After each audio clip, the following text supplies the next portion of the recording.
your side, your Sleep Number setting. It's the Sleep Number Everything Smart Bed sale. Every smart bed and base are on sale during our Memorial Day event. Up to 50% off, plus free home delivery. Limited time, exclusively to Sleep Number store near you. Learn more at sleepnumber.com.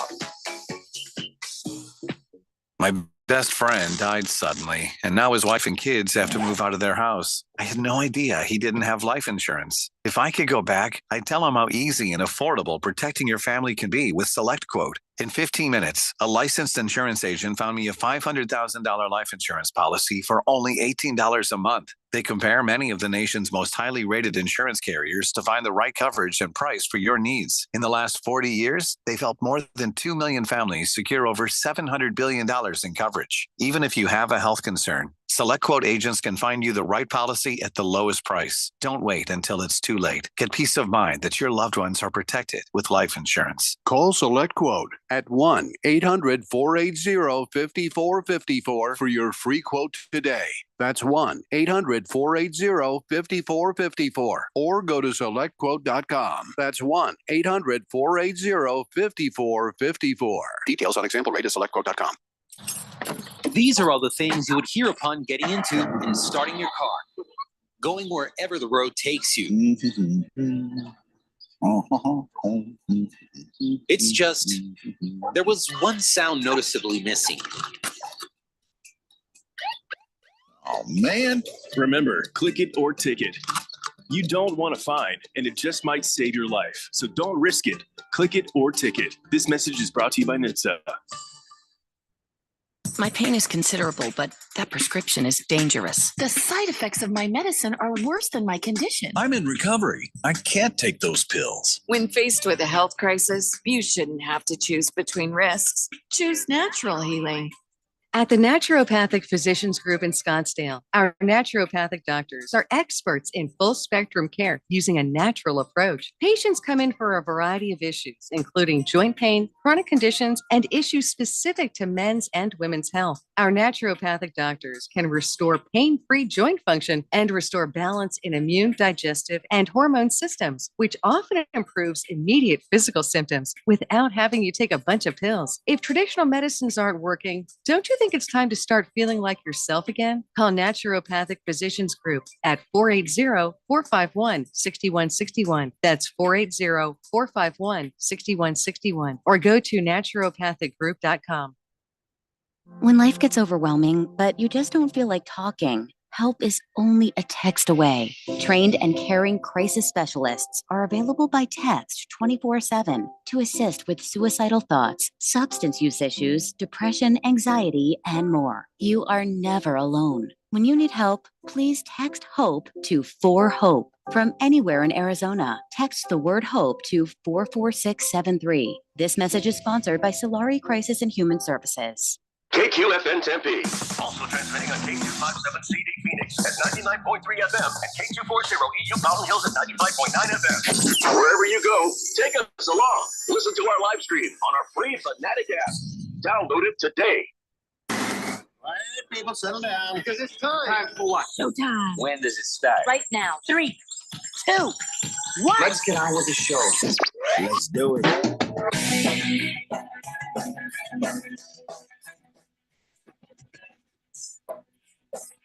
All right, everybody, it's Wednesday here on the Daily Blender, and your good friend, your radio pal, Jeffrey O'Brien, alongside Randy White.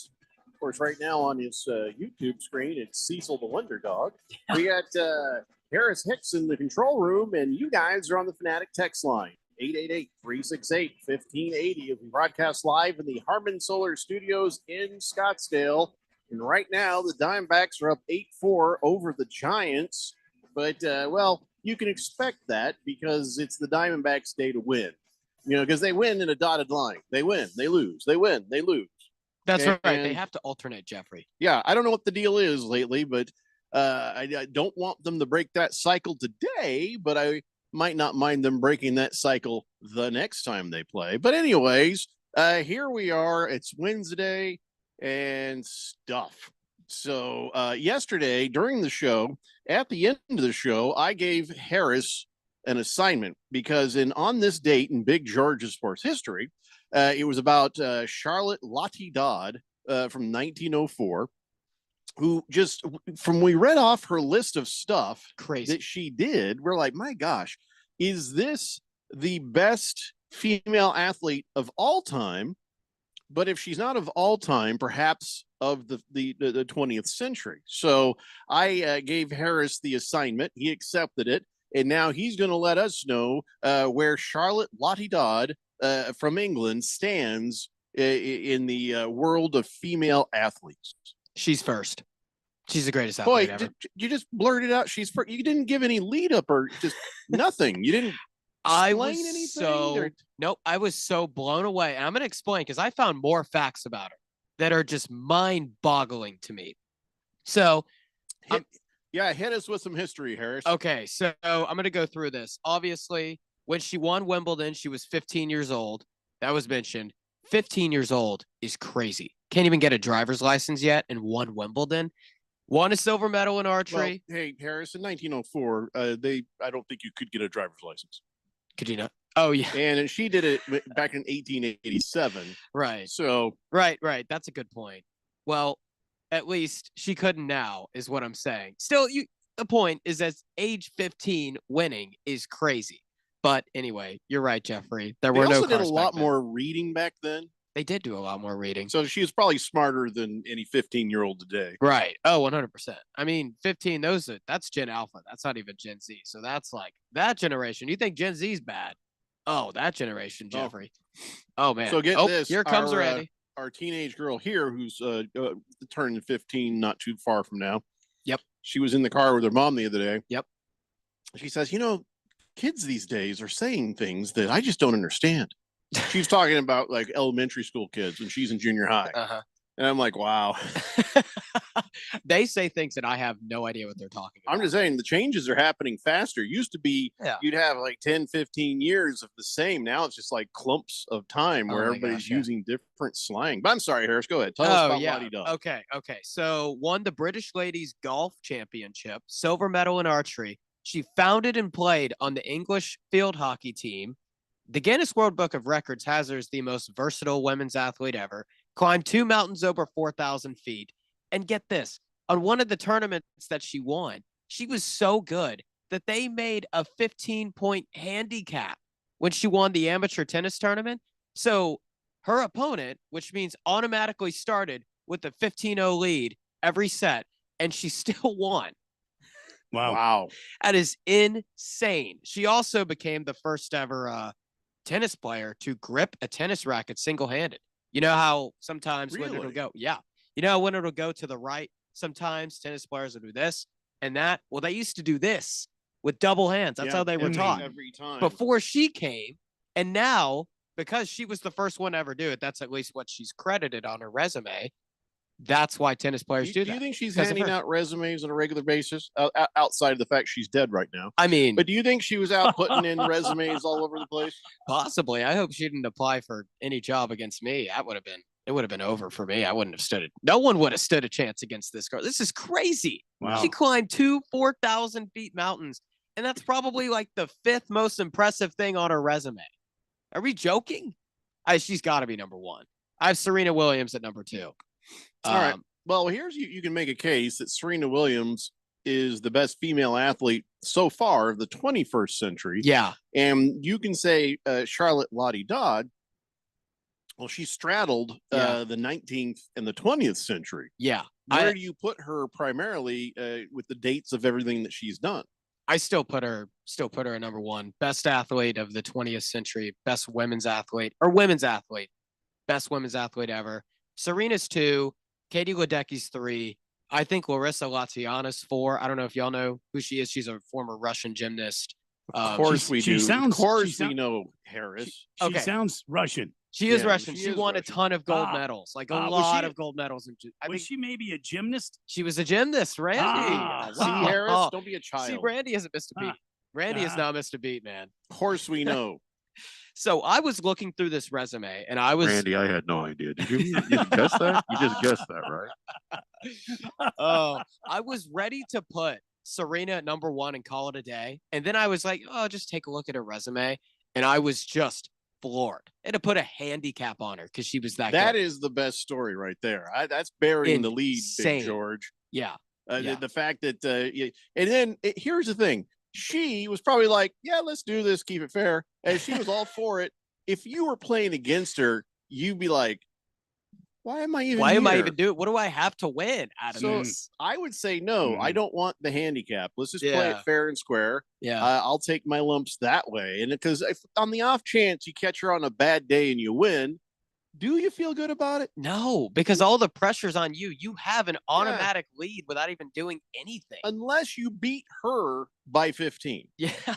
Or if you just beat her enough to offset the handicap. Insane. That's like, you remember when Lou Alcindor, I don't know if y'all read John Wooden's described Say this him in by his the book. name he wants. At UCLA. Well, Say him by the name he asked for. when he was Lou Say Alcindor, him by the Kareem name. Abdul-Jabbar, when There he you go. was Lou That's what he Alcindor. wanted to be called. Right, you right. give him what he's still alive, because he Yes. could probably kick Yes. your ass. But he Well, was he's- at the ever time. since he got that atypical centrifugation of his, I think it's his heart, has that atypical thing going on there. Actually, I didn't know he may that. not be able to kick his ass anymore. I'm just saying. I would never do that. To He didn't even Kareem, have to though. get out of a chair to kick Harris's ass. Well, I mean, that before, big but- old foot, like in Enter the Dragon. Yeah. Pow, right in Well, Harris's face. I mean, Yeah, he but could not- he could skyhook me. I don't think Easily. anymore because he's got that a centrifuge. Wait a minute. Skyhook was Dr. tibialation. J. No, that was Kareem. No, Scott, that was Kareem. Dr. was J Dr. was J's the up thing? and under layup. Dr. Oh, J had that's that. right. Okay. Yeah. I was just both saying, of them would yeah. kick your face, and that'd be the end. Oh, of yeah. it. They'd kick Yeah, my yeah. face for sure. Yeah. What They were would we kick my talking face. about? We're talking about Charlotte Ladidad. Oh, that's right. That's Yeah. right. So she is now. If you take a step back, you still give her the best female athlete of all time. I would, yeah. Definitely most versatile. The Guinness World Records called her that. And Wow. this resume is insane. Like, no one has this type On of resume. point. This, No this man has resume this type of is- resume. Is it on fleek? It's probably what you guys said when y'all looked at my resume for the job applications. Right? Wow, No, this resume. we said is your insane. resume was totes ridic. We just handed it around and laughed at your picture. The resume was so Sigma. I think that's what you meant to say, Randy. Wait a Totes minute. ridic. Wait a minute. You went after We my have somebody saying, Average Joe says, Babe Didrikson was the greatest female athlete ever. Babe Oh. Didrikson. I heard her who mention. Later, I think married, and last name was then Zaharis. I think she was a track athlete. I want to say. Now she was great Yeah, at she- golf, she basketball, was, yeah. baseball, Oh, yeah. track. Yeah. She had 2 gold medals, a silver in track and field at the 32 Summer Olympics. And then she turned professional with golf, and she won 10 LPGA major championships. You could put her in there. You could put her. I mean, I don't know if she's climbing 4,000 feet mountains and having a handicap against her. Now, I if don't wanna if be there rude. is that, then if she does have that, then I may. Hey, she could make a case for number one. But anyway, Hey, I don't want to be rude. okay. She is a woman, right? Yes. I Yes. believe it. Do you see the pictures of Babe Didrikson? Mildred Ella Babe Diedrichson. Wow, You sure that so? is a name. Golf, basketball, baseball, and track and field. Won 2 gold Okay. medals, silver All in right. track She liked the Uh, box too. in the 32 Summer Olympics before turning pro She did the in javelin. golf, winning 10 LPGA major championships. She did the pole vault. She did that. Right. Well, she that's, win that's, any- how, that's how she got the last name Zaharis, I believe. Well, That's my name. Great last name if you Just- take out the ZA. that's a great compliment for George Zaharias. So okay, yeah, just okay, handsome, sturdy woman. But I That's don't, I it. don't know that Handsome woman. I don't know that she was. Very handsome. I don't, looking at her, which again, very respectful, very, amazing stats here. But when course. you're talking about Lottie Dot, Come on now. I mean, She's the jack of all trades. she, Babe Diedrichson, she was she won. I'm sorry. I'm trying to scroll here. Yes. She had 48 professional wins on the LPGA tour. Did Let's you see. even put her up next to Lottie Dodd? I would Harris? put her. I'd put her in the neighborhood. Maybe, No, but- Harris. I would did you put her in the research her? neighborhood. Did you I would- research her? I when did you a were little doing bit the other because one? she was also mentioned in the Guinness World Records as the women's most versatile So athlete. by ever. how much does Lottie Dodd put Babe Didrikson away? I think to me, the 4,000 feet mountains and all of that gives Lottie Dodd the edge. But Didrikson probably should have been in my top 5. She could be 5th. Like I didn't even get to 5th. She could Donnie be 5th. wants to know where Charlotte Flair is on the list. No. Who's that? I think she's a wrestler. Oh, I thought maybe it was a porn star because it's Donnie. Charlotte Flair. Oh, Yep. fake wrestling? Yep. Fake wrestling. I knew Shut you up, wouldn't like Donnie. it. You know what? 5-minute penalty for Donnie just for stupidity. All right, there it is. Fish Tank says Harris is, Harris says resume a lot. Is he already looking for a new job? We kind of hope so. I mean, no, I don't know. I mean, what? Ouch. What? Here's something Hurt that my feelings, Jeffrey. What? You would miss me. Nope. Okay. Here's something that Babe Didrikson did that I don't think too many women did. Maybe, Okay, let's hear it. I don't think Charlotte Lottie Dodd did. Okay. In 1934, Babe pitched a total of 4 innings in 3 Major League spring training exhibition games. She gave up 1 walk, no hits in 1 inning against the Philadelphia Athletics. Against the Brooklyn Dodgers, I think that's been in our history. Holy crap. She got out of the inning with a triple play, and she pitched the first inning of the St. Louis Cardinals Boston Red Sox game, and that under tutelage of Burling Grimes, Dizzy Dean, and others, she had learned to stand on the rubber, wind up like a big leaguer, and throw a rather fair curveball. She has her own baseball reference page. Oh my gosh. That is all right. All right. There's a 1A and 1B here. You want to go take maybe take some time tonight, research again? Well, I researched just to make sure that you're on the Lottie Dodd side, or I mean, you might want to compare all these stats. Maybe if we had a computer we could put this into that could calculate all this for us. Average Joe says Harris didn't even do the research. No, I did the research, and I researched her a little bit. I did not research her baseball resume and the fact that she was pitching in spring training. We are trying to figure out who the actual best female athlete of all time is, then / of the 20th century. We already know who it is for the 21st.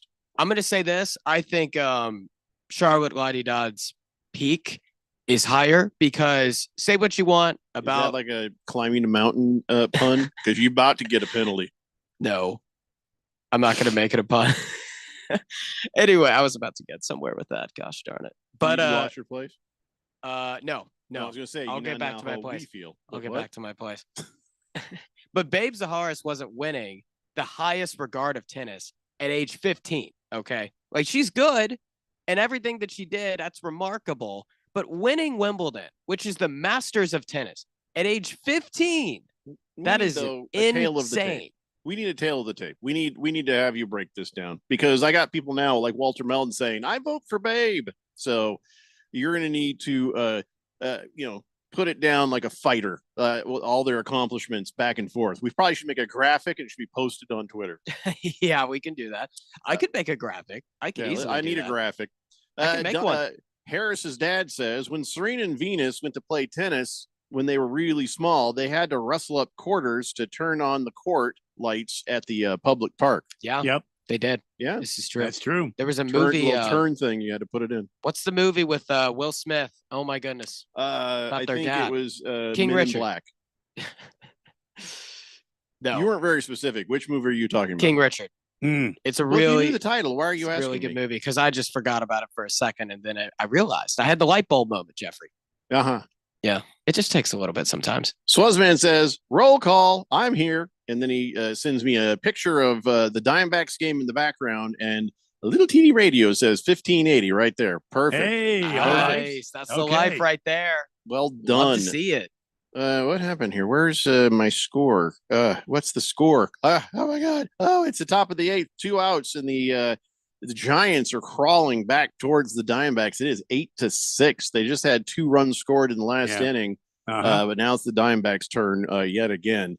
So this is going to be a close one. I mean, I wasn't comfortable when I saw 8-4. The way the Giants can do you. Yep. Especially what I know, happened Randy. yesterday. Oh, Walter Mellon says, if you climb one 4,000-foot mountain, what's the difference about climbing two? What is two different mountains? Was it the same mountain twice? Jeffrey, is hiking a sport, making one an athlete? No, it is not. The Daily Blender has concluded that mountain climbing is not a sport. Cliff climbing is not a sport. We're impressed if you don't die, but it's not a sport. Yeah, I would consider it an athletic competition because it's if you're racing somebody to the top, but you don't have that. Right. It's individual. Like I So consider would ESPN the Ocho's slippery stairs, would that be a sporting event? No. ESPN the Ocho's slippery stairs. It's funny. What's that? I never heard of that. It's funny, but no, the slippery stairs. But like they put some dudes on there and some girls in bikinis, and then they lube up the. It's like a pit Diddy party, like trying to get up the stairs at a Diddy party. That's not a sport. Sharp Cat says, I I have an idea that you won't like. However, I need to vent. All right. I don't even feel like reading the rest of it. Sharp Cat. Oh boy, here we go. Uh-oh. Driving to work takes me an hour and a half to get to and from home. Why don't they get rid of the carpool lanes and so many people drive in there solo and hardly ever get pulled over? Let's open up that lane for everyone and shave some time off for the fourth dimension. Well, Sharp Cat, here's the thing. There's two things. One thing, let's let Officer Friendly explain to us why do we need the HOV lane to begin with? Why do we need that? Why do we need that? Why not just open up the extra Great lane question. and let everybody use it, and then everybody's doing well? So, two, I want you to shut your stupid face, Sharp Cat, because we like that people get stuck in traffic. That means that our ratings are higher for longer. Yeah. And you're just trying to, hurt our way of life right now. Yeah. Yeah, exactly. I don't go to your job and try to make things efficient so you get fired. That's right. I mean, the ratings are very important. So we need Sharp the ratings. Cat. We need the ratings. But anyway, I mean, I agree with you, but I also disagree with you for completely different reasons. Yeah, me too. Me too. And sometimes it's good to get stuck in traffic. It Did really I tell anybody tests it's National Buttermilk Day? No. No, you did not. Oh, I'm sorry. It's National Buttermilk Biscuit Day. Oh, yes. Harris, if you were probably going to stick a needle in Harris's, some of the blood that came out would test positive for buttermilk biscuit. Pretty sure. Yeah. Yeah, I love a buttermilk Being biscuit. from the South, I think that's a it's a distinct common thing theme there. that the doctors have to face every day. I love biscuits and gravy, but every time I eat it, I'm like, I'm going to die. Oh, This is going to kill me. You'll die Oh. happy. You'll die happy though, Jeffrey. I haven't had good biscuits and gravy in a while. You'll die with a great smile on your face. Yeah, you're probably right. Let's take a break. We come back. Let's just keep hoping the Diamondbacks can survive the Giants on this game. And we got a bunch of other stuff to talk about. It's the Daily Blender here on 1580 The Fanatic. It's back. The third annual Fire and Fairways Charity Golf Tournament presented by Kasai Japanese Steakhouse is Monday, June 2nd at Biltmore Golf Club. This year, supporting Alice Cooper's Solid Rock Teen Centers. Early entry is just $175 and includes goodie bag, raffle tickets, plus a fabulous after golf celebration, lunch buffet, and drinks at Kasai Japanese Steakhouse in Scottsdale. You don't golf? Well, then join us at the celebration for just $75. Sign up today. Go to KasaiFireandFairways.com. That's KasaiFireandFairways.com. Get in the zone, AutoZone. Welcome to Bundle Deal Days at AutoZone. Well, I do need a bundle of things. When you bundle, you save. Do I save if I bundle oil with an oil filter? Save up to $12 on that bundle. What about brake pads and rotors? Bundle those and the brake pads are free. Can't save more than free. You can save on hundreds of deals during Bundle Deal Days. Ends June 2nd at AutoZone. Get in the zone, AutoZone. Restrictions apply. Duralast brake pads only. O'Reilly. Protect your vehicle's engine with Syntec and O'Reilly Auto Parts. Syntec Premium Full Synthetic Motor Oil is formulated for today's engines. Right now, get 5 quarts of Syntec Full Synthetic and a MicroGuard Select Oil Filter for just $32.99. In-store only, limit supply. See store for details. Choose Syntec exclusively at O'Reilly Auto Parts. O'Reilly Auto Parts. Wesley Financial Group is not a law firm. Hi, I'm Chuck McDowell, the timeshare cancellation guy and founder of Wesley Financial Group. And I want to set the record straight. I am not an attorney. I've never wanted to be an attorney. And the truth is, I really don't even like attorneys. If I sound like an attorney or if I look like an attorney, I apologize. But what I've learned in my 15 years in the timeshare cancellation business is you don't need to be an attorney to get folks out of their timeshare. At Wesley, we've helped over 40,000 families cancel their timeshare without me being an attorney. And I want to share with you how we do it. Just give my office a call and you will not talk to an attorney. And I guarantee if we take you as a client, we'll get you out of your timeshare or you'll pay nothing. Call now for your free timeshare exit info kit. 800-384-9393. That's 800-384-9393. 800-384-9393. The Rich Eisen Show. It's kind of gotten almost old hat where how did Howie Roseman wind up with this guy again? And Jahad Campbell is that guy. It doesn't take long to watch his tape and see him jump off. For us, all along through the process, this was a top 10 player on our board. I think it's no secret by now. Some of the questions were more medical in nature. Just felt really fortunate that we were able to trade up and grab him. The Rich Eisen Show. Weekdays at 9 a.m. on 1580, The Fanatic.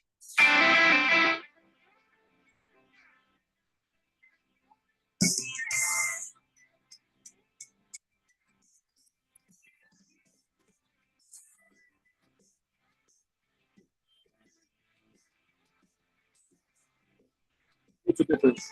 It's not the same. It's not the same tone. Oh, Different guy. Different Okay. Got it. Hey, everybody, it's a Daily Blender here on 1580, The Fanatic. All right, let's check in. We're not supposed to and not allowed to do any kind of play-by-play when it comes to what's happening with the Diamondbacks, but we can give you updates.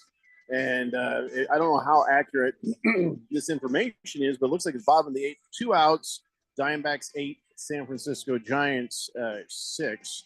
And let's just get through this. Let's just get out of this game. Diamondbacks bats are swinging away. Randy had 13 hits on this game. Yeah, big day today. Corbin Carroll has had a big day at the plate. Ketel Marte has had a big day at the plate. Jordan Lawler pinch hit for Ketel. I don't know why. So let's hope he's not injured there. I hope it was just a thing. I don't know why you would. I don't know why you would pinch hit for Ketel Marte, who had 2 home runs in the damn game. That's all. No big deal. And then they, of course, they brought in Thompson to relieve Erod. Nobody's pitching well right now in the 5th, and then now Nelson is in the game, I guess. Yeah, listen to the ERA. Rodriguez 7.05, Thompson 5.4, Nelson 5.19. Yeah, Erod gave up 4 earned runs today, and that's tough. He gave up 5 hits though. He didn't have his best stuff.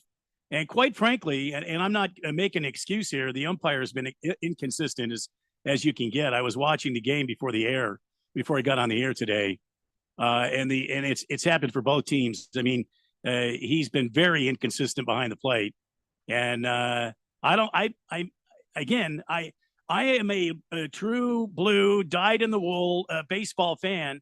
But bring on the umpires, the robot umpires, the balls and strike guys. Bring them on. Bring them. This has got to go away. The inconsistency in these umpires is astounding. Yeah, no, you're right. The guy behind the dish today can barely even bend down to get a good look at the ball. And it's not that he's fat. I think he's lazy or he has a bad back. He won't bend all the way down to watch where the ball is. And he has been inconsistent as you could get. And it's not just for the Diamondbacks. He's been inconsistent for the Giants too. I feel bad for the kid Birdsong for the Giants who entered the game. And there were several times a called ball 4 was a strike. This guy is horrible. He's Angel Hernandez horrible. Just terrible. The Diamondbacks. Hold on. I'm confused. Randy, who railed against nets, and has railed against these ideas. And now I know why, because he's made it clear why he's now in favor of the robot umps. But then young Harris, part of the iPad generation, is now sitting there going, "Oh, we can't have the robot umps." So I'm like politically and everything right down the middle. I am just a moderate. I like to think that I use my own brain on things, and I love the robot umps, but I also think the nets are a good idea. So whatever, because people are stupid. That's why. So Harris, you're grumbling. This is what the thing you're suddenly going to be a boomer about? Well, man, anything that dehumanizes sports, I'm not for it. I don't care how bad the refs are. And yes, it is an issue, Randy. I get it. Randy, but there's no accountability. There's no accountability. Yeah, there should be, but I don't think that consequence should be annexing human umps and replacing them with robots. That Absolutely. will do long term. That will do long term. Like that will destroy a lot of the game. A part of the game of baseball is watching the coaches get into it with the umps. You don't get that in any other sport. Like you get that in baseball when you get guys getting face to face. You get it in the NFL occasionally. Part of the entertainment. In the MLB, you get it. I think it is. The entertainment is good play. The entertainment's not supposed to be somebody screaming at somebody. I mean, I think it is part of it, but it doesn't need to. There's other things to be mad about. Trust me, you're never going to stop a manager from coming out and yelling at a guy about. Imagine him yelling at a robot. Because you're still going to have umps determining if somebody is safe or out on a base. But when it comes to the strike zone and when it comes to getting it right, they're getting it wrong so much that it's hurting the game. It is hurting the game, not just hurting my team or your team. It's hurting the game. So until, not even until, since they can't and won't take accountability, and these umpires, the umpires that were horrible and lasted until they retired. That right there just tells you it's time for the robots. Period. You're just wallowing into the corporations, Jeffrey. Well, I mean, that's exactly what they want. I'm in the middle, and I'm saying, here's the problem. There's the solution. Fix it. This is what the world is slowly turning to. Well, the world should slowly turn to kicking somebody's ass and making it where the umpires are held to a standard, and if they don't reach a certain percentile of correct calls and doing their job right, they're fired. This guy today is just horrible. He is abysmal. And like I said, their balls on the black of the plate. And I was listening to Sleepy Berthume and Bob Brenly call the game today, and you could even tell these guys were like, oh well, there was a borderline pitch that was called a ball. And then Erod was actually having a good day. This guy lives on the black of the plate. I mean, he's up and down, and he's in and out, and he's on the fringe of the plate. And you could see it by that box that's on TV that's superimposed. And yes, I know it's not exact. It's not official. But this guy was missing calls. The ball was inside the box, and he was calling it a ball. I agree. Horrible. I agree. Randy, if you're going to debate me and say we should have robot umps because they would be more efficient, I agree with you. They would be more efficient. But at what expense are we trying to go for efficiency? That's my question. What expense? Your entertainment are we going to cost a bunch of jobs? That's how I feel about it. You know what? Those are the right jobs to cost. Those guys suck at their jobs, and they should be fired. I got to tell you. It's a hard job. I got it. It is a hard job. I've been an umpire. I know what it is to be an umpire, and I know how hard the job is. I can tell you this, though.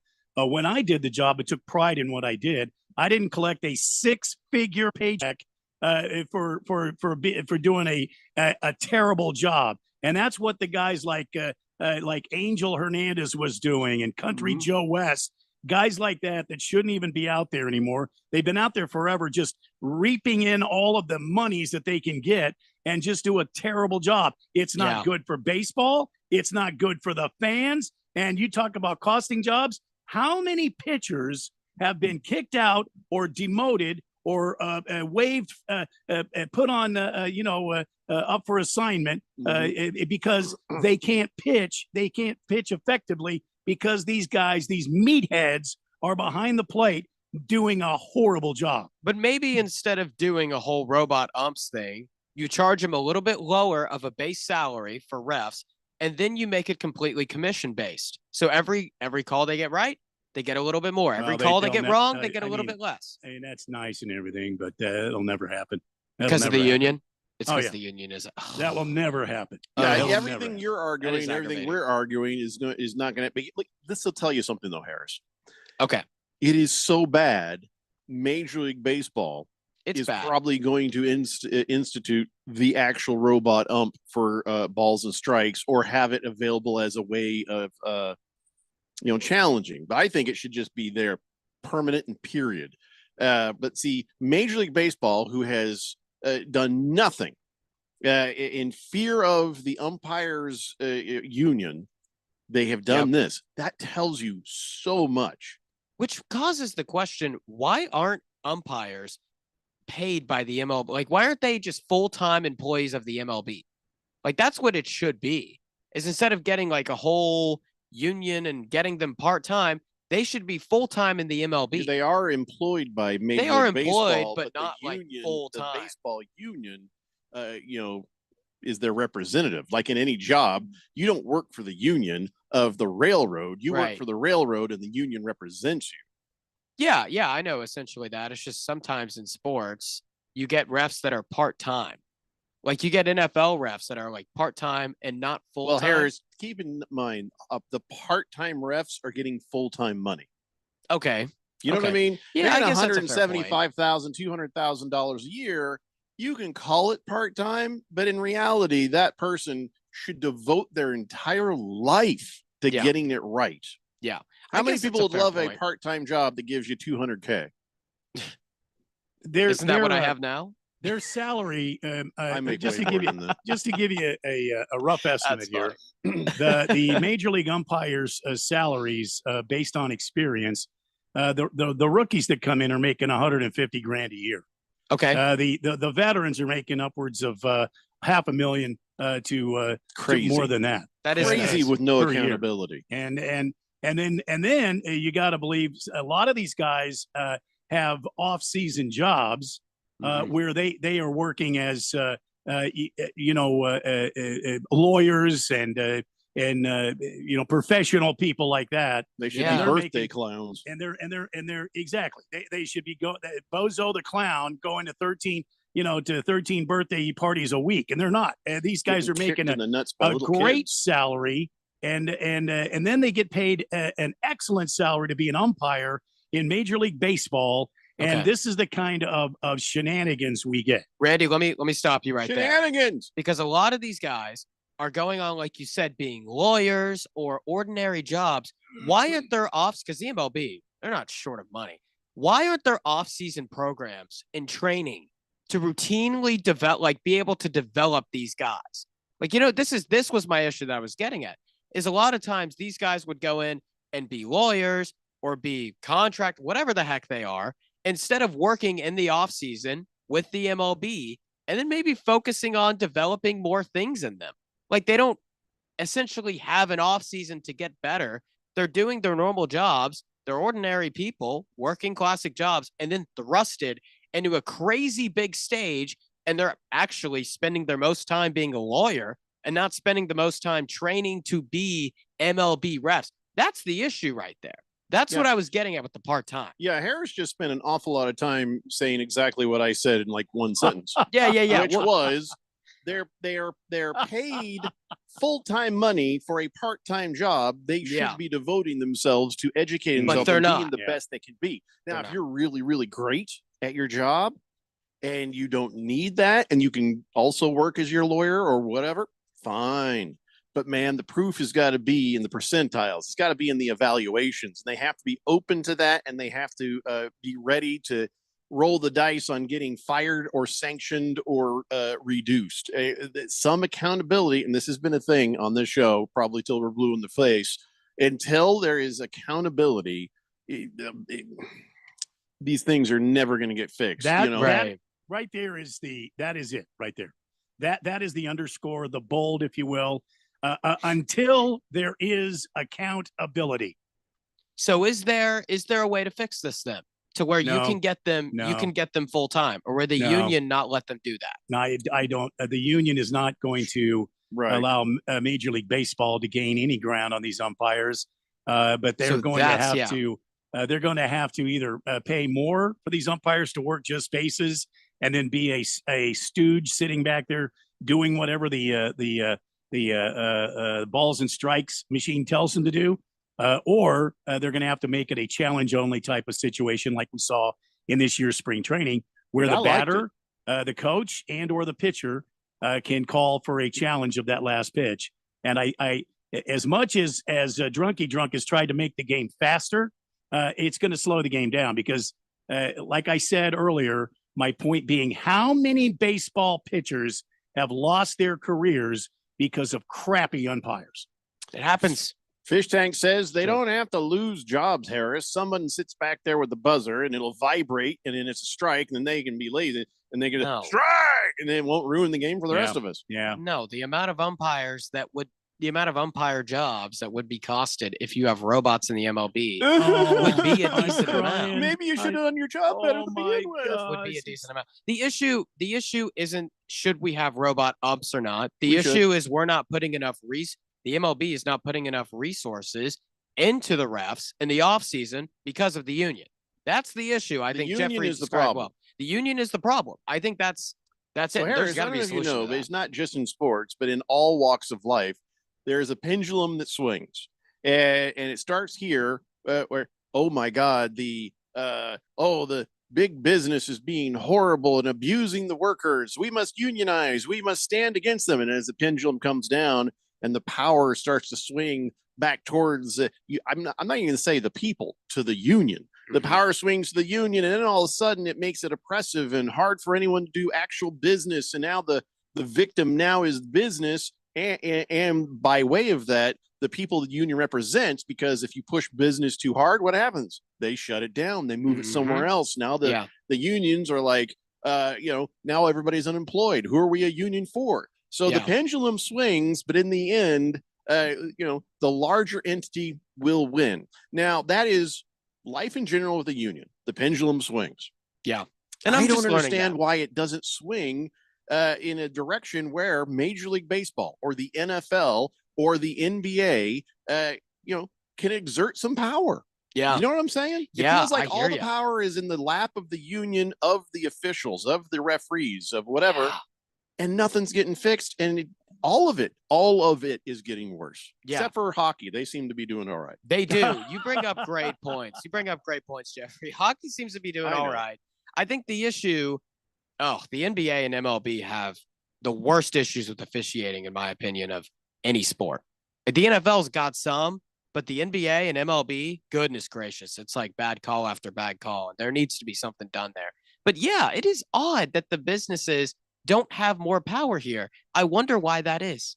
Slow-Mo Zo says, why don't you put the best umpire behind the plate instead of switching every game? Well, they rotate, so they're every fourth day they'll be behind the plate. Why? They it'd be so that all the pressure of calling balls and strikes doesn't land on one guy on the team. They share the load, so to speak. I think Slow-Mo Zo's right. If you're the best at it, you should be doing it. Well, so after today's game, the umpire that was behind the plate, the next game that this crew travels to another game, the next game that they umpire, the home plate umpire will be at third base. The third base umpire will be at second, so on and so forth. The first base umpire will move behind the plate. These guys all rotate around like that during the entire season. That's just the way it is. Calling balls and strikes is a very difficult business, especially when you're lazy about it. And the guy who was back there today, he wasn't even bending down. He was virtually standing straight up calling balls and strikes. Or especially when you're a lawyer. Why do you think all these guys are lawyers? Well, I don't. Or Hockey Lee was a lawyer. Or a doctor. I know Hockey Lee was a lawyer, but I know several NFL referees are professionals. They're lawyers. They're doctors. They're business owners. They do things in the off season that have a very good status to them, and then they work these NFL games because they can afford to do so. They have that kind of seniority in this business built up, so they can do it, or they own their own business and they can take that time off. The bottom line is Major League Baseball. The issue is these guys need to be held accountable. Jeffrey said it. I've said it. I can't stress it enough. I agree. There needs to be some sort of punishment, ramifications if you suck as an umpire. I don't know how long we called for Angel Hernandez's head, and then the MLB had to end up giving the guy $6+ million to go away. It's like how you pay salesmen. I think It's in a lot of ways. No, we're not giving you jack. You're fired. Bye. You suck. You do a terrible job. Get out. You're done. Well, how you should do it is if they have bad calls, you should dock their pay. That's how you hold them accountable. Can't, though. The union. The union that won't have- let them. Union won't let them. Yeah. No. Walter Mellon says, I wouldn't want that guy making those calls today being a doctor for me. Might wake up missing the wrong body parts or something. Well, I mean, that's good just point, the case. Walter Mellon. I That mean, is a damn good point. Is this guy? I don't know what he does in the off season, or maybe this is his only job. He gets paid enough, for goodness sakes. All right, listen, we need to take a break. When we come back, we got some more baseball to talk about. Of course, the NBA playoffs are happening. The NHL playoffs are happening. Tons. It's the Daily Blender here on 1580 The Fanatic. Prescriptions require an online consultation with a healthcare provider who will determine if appropriate. Restrictions apply. See website for details and important safety information. Price varies based on product and subscription plan. Hey guys, let's talk ED because millions of men experience it, but not everyone can access or afford treatments like Viagra. Hims can help. Through Hims.com, you can access a full range of treatment options for ED through a 100% online process. To start your free online visit and save up to 95%, go to Hims.com/joy. HIMS.com/JOY. O'Reilly.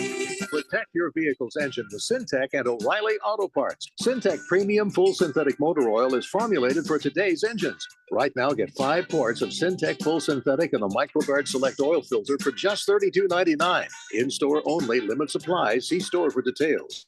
Choose Syntec exclusively at O'Reilly Auto Parts. O'Reilly Auto Parts. These are all the things you would hear upon getting into and starting your car.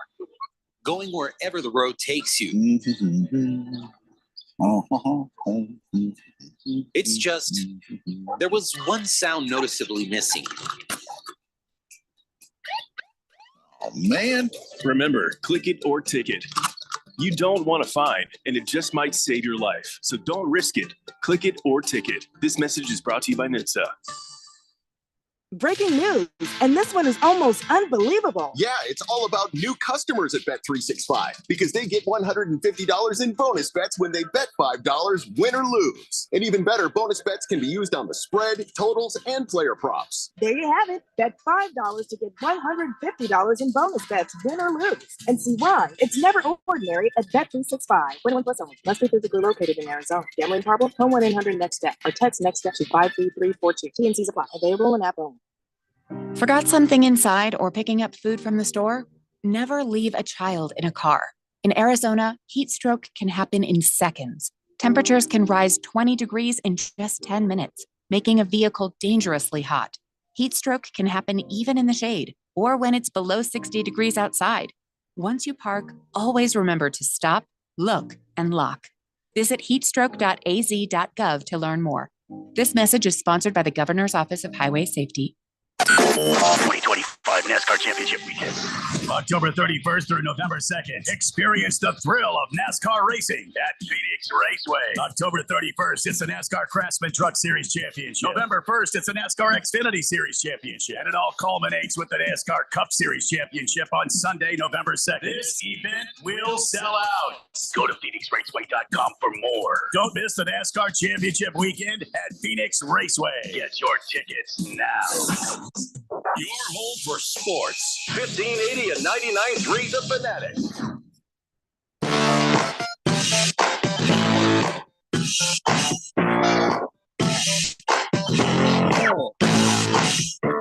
What happened? Oh, you got one of those. My wife gave me a delicious shake. Mm-hmm. Oh, brain freeze. I drank it too fast. Cold headache is what we called it. Growing up, others call it brain freeze. Yeah. Sometimes I get the menstrual cramps real hard. Yeah. That's also a problem. Yeah. Chosen One says, good afternoon, gentlemen. Yes, good afternoon, Chosen One. This is the Daily Blender here on 1580 The Fanatic. He says, hope you're having a great Wednesday. Missed the show yesterday. Looking forward to seeing my Wolves close out the series tonight. What do you think of their chances with the Warriors missing Curry? Oh, I'd say close to 100%. With the Wolves missing Curry, I would Mhm. say, yeah, it's high. They're most likely going to win the series. So Pretty point blank. So enjoy that, chosen one. Yep. Enjoy that. Yep. And if Donnie asks, tell him suck it, Donnie. 888-368-1580. So back to baseball. They are doing this thing, Randy. They're doing this thing called Rivalry Weekend. Oh, I like it. You didn't know about this? No. Yeah, Major League Baseball, first time they've ever done it. It kicks off on Friday, and a bunch of matchups they call rivalries. And like Juan Soto returning to Yankee Stadium for the first time as a member of the Okay. Mets, that All right. sort of thing. Well, I scrolled because that's what you do, Harris. When you see something that you are interested in, the thing you do is scroll down until you see what you Trust want. me, I'm a Gen Right. Z guy. He knows how We to know. do this Hey, why kind don't you of just be thing. quiet and learn something? We know. I'm teaching you. Well, you know. You scroll down. Yes. That's it. I don't know if Gen Z needs more knowledge on scrolling. I think we have too much already. See, look at that. He thinks he knows everything about scrolling. I don't know about that. Yeah, I don't know don't if I think come I know crying to everything. me when the this part of your thumb is burning because you did it wrong. Or because we scrolled too much. In Jeff. fact, don't come back to me if any part of you is burning. I don't want to know about it. Because we scrolled too much. So that would happen. So I Thing in our scrolled down. generation needs to be- I needs to be solved. found the Arizona Diamondbacks. Okay. And here's who they said is the rivalry, Randy. Colorado Rockies? Oh, what? Randy, do you really consider the Rockies? They're like a little, not even a little brother. They're like a cousin's, like a little brother or like a neighbor kid. They're not a rivalry to us. I didn't know the Rockies were our rival. No. Mm-mm. Did you ever feel any animosity towards the Rockies? Never. Me either. Here's how I see this Diamondbacks Rockies thing. You're too new to have an opinion on a rivalry. Well, let me give a metaphor here. As You a ain't been Tennessee guy, Diamondback enthusiast for long As a- enough, right? To really feel mad at anybody. Well, as a Metaphorically Tennessee speaking. guy, Yeah. basically the Dodgers are Alabama, okay, to Tennessee, and the Rockies are Vanderbilt. That's how it is. We're not talking about the Dodgers. Well, the Dodgers and the Diamondbacks don't like each other one bit. I mean, you guys have made that clear. Well, they played in their pool. Right. That's a no-no. We have said that, but if you ask any Dodger fan, they poo-poo that whole situation. Oh, they don't like Arizona. There's no They don't pay attention to us. They call us the little stepbrother. Yeah. They say that. So basically, yeah. But I was just going to say that I don't see the Colorado Rockies as our rival. No. Many things about this are not good. I just looked over, and the Diamondbacks still 8-6 over the Giants, but it's the bottom of the ninth. And there are two guys on base right now for the Giants with only one out. And they, I don't know who's up here. Bailey is up to bat. Patrick Bailey for the Giants, probably. You And know, then after that, you got Huff and or for him, I think it's Yastrzemski and then Villar. Yeah, Yastrzemski. Yeah, his dad was really good. This ain't great. This is not a good place to be right now. Yeah, two guys on second and third, one out. I just said that. Yeah, I'm looking at the scoreboard here. It's just that's not a Unless Harris says it, you can't trust it to be true until he verifies it and says it. Sometimes I think to speak.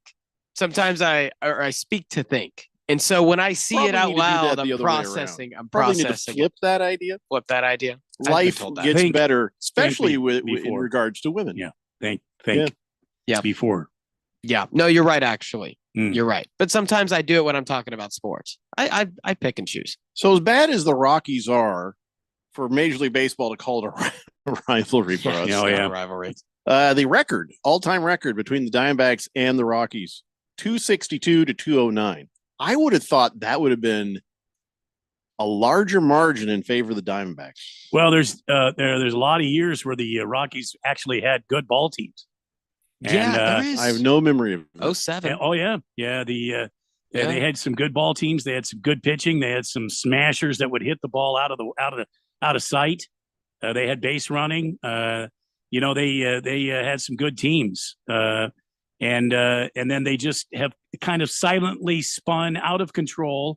with parts, jettisoning from the craft out into space, and they have come up with this nucleus of what they are now, which is a young team with no identity. Arizona's 19. I will say 19-7 against Colorado since the start of 2023. So these last couple of years, they've been blowing them out. God, no, the bases are loaded. Oh my! With only one out. Yeah. Oh no. The possibility of hitting into a double play is very good. Shelby Miller's on the oh man. Yeah. And the other part of this is this is the bottom of the ninth. We don't get we don't get to bat again. This is it. Yeah. There are 3 guys on the Diamondbacks right now who have a over 10 ERA. 3 guys. Fantastic. That the bullpen is an issue. And we are learning. I mean, we've learned that, but right now it is just making itself as evident as you could. Shelby Miller's had a good season. He hasn't been a part of the problem until today, but today he's only walked 1 guy since he's been out there. Yeah. Yeah. And the rest of them have just been base hits. You can't do anything about that if they're hitting the ball where you guys aren't. Yeah. He hasn't given up any home runs, and to this point, he hasn't given up any runs. So let's hope that he keeps that this way. He can get a ground ball in the infield, and just don't hit it at Jordan Lawler. He's already got an E today. He already has an error. Joe Mantiply, by the way, has a 15.8 ERA. Like Big George, I don't know why he continues to be on this ball club. Ginkle's got a 12.71. Castillo's got an 11.37. Ginkel is Einhorn. Einhorn is Ginkel. I'm just sad. This is not going to go well for us. I mean, buy that man a beer if he survives. But for some strange reason, unknown to anyone, Harris's dad says there's a major difference from peeing in the pool than peeing into the pool. Yes. What? Thank you. That's great. Hamlin Porter says, so are we seeing Paul Sewald yet? He's not on the team. He's not on the team. Yeah. Moist One says, Mike is Carl Yastrzemski's grandson. Yep. Yes. Correct. Unnamed texter says, the Rockies have an identity, good sirs. They are the A's of the National League, except they don't produce any talent to trade away to refill their double-A club. You mean the second place? Santa Monica, it was Sacramento, Sacramento, Monica, Las Vegas, whatever you call it, A's. Those guys? Yep. They're good, man. They've got some talent. Like Brett Rooker's been good. Jacob Wilson, who we've talked about. They got some hitters, man. The Rockies wish they could be the A's right now. The Rockies have got their pitching staff is just they're one of, I think, five teams in the MLB that have a worse ERA than the Arizona Diamondbacks, which is the fact that Arizona is 24th in Major League Baseball in ERA with how much money has been put into that pitching staff. Oh, don't tell me about it. Oh my goodness. That's horrible. That's not expected. Oh, now there's 2 outs. Ooh, nice. Oh, God. Nice. I have many things I need to talk about, but I just can't take my eyes off this. Yeah, I don't blame you. Yeah, Come on, just one more out, Miller. Lamonte Wade is up. Oh, my God. This is close. So close. Bleeper out. Lamonte Wade is up at the moment. Mike Yastrzemski or who? Who's up? Lamonte Wade. Oh, Lamonte Junior. Wade. That's why you did. Or Lamont Wade. Don't feel good about this.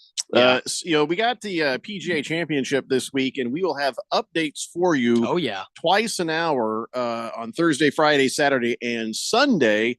In lieu of that, Slow Mo Zo says, question we had at work today: do you think that you could beat a top 5 professional golfer at the Masters if they played regular golf, but all you had to do was putt from the furthest spot on the green? From the flag for 18 holes. No way. I said no, but others said it'd be easy. What do you think? I guess it depends on how good you are at putting. If they played a hole, I was in the middle of saying it. Oh, sorry, my mistake. I thought you were done. It depends on how good you think you are at putting. If you were like really great putter when it comes to the mini golf, I kind of like my chances, I guess, on that. I mean, how far is the farthest point on any green though for putting? Do they mean playing at Augusta where they play the Masters? Is that what you're talking about? Oh yeah, I think he means that. Yeah. If that's the case, then there's absolutely no way you can beat a professional golfer at Augusta, even if being you're- spotted. even if you're just putting from the furthest They point. ha- your those score greens, starts there. those greens are crazy. I mean, TV does not do them justice. Okay. There's no way. I think I probably could. Got it. He's right. I think I probably could. I think I could beat them. If that was the case, that's the only way I'd be able to beat them. Is if I get on the green and they have to get 4 strokes to get on the green. Oh man, it would be close though. But Hamilton Porter Probably says, not. "Nope, I putt like Happy Gilmore." did Happy Gilmore putt well? He did, right? Yeah. Noise one says, "Don't say you know Harris. You said Mike Yaz's dad was really good. Also, I'm being a meanie because Mariners just blew a game to the Yankees. Fair enough. Diamondbacks about to do the same to the Giants." It's your captain speaking. To the passenger with the Mirror Fast soft chews, smart move. No way am I letting travel constipation ruin this trip. Can't blame you. Mirror Fast works fast, but without the harsh side effects. Since I'm such a smart traveler, can I move to first class? No. Close the curtain, Carol. From the makers of Miralax, new Mirafast soft chews work naturally with your body in as little as 30 minutes to give you a comfortable go on the go. Find Mirafast today at your local retailer. Use as directed for occasional constipation. Contains magnesium hydroxide. When you're hiring, have you ever felt like you're missing out on meeting great candidates? Well, they're not hard to find when you go to ZipRecruiter. ZipRecruiter helps 10 million people with their job search every day. People who are actively looking for jobs like yours. So it's easy to find the right person fast. 4 out of 5 employers who post on ZipRecruiter get a quality candidate within the first day. Try ZipRecruiter for free at ZipRecruiter.com/free. That's ZipRecruiter.com/free. Step into softness with the carpet upgrade from the Home Depot. Our stylish choices and simple prices make selecting new carpet simple. With our total project price match guarantee and installation starting just 49 cents per square foot, nobody beats our prices. Enjoy our everyday low prices on carpet with the softness and durability to take on anything life throws its way.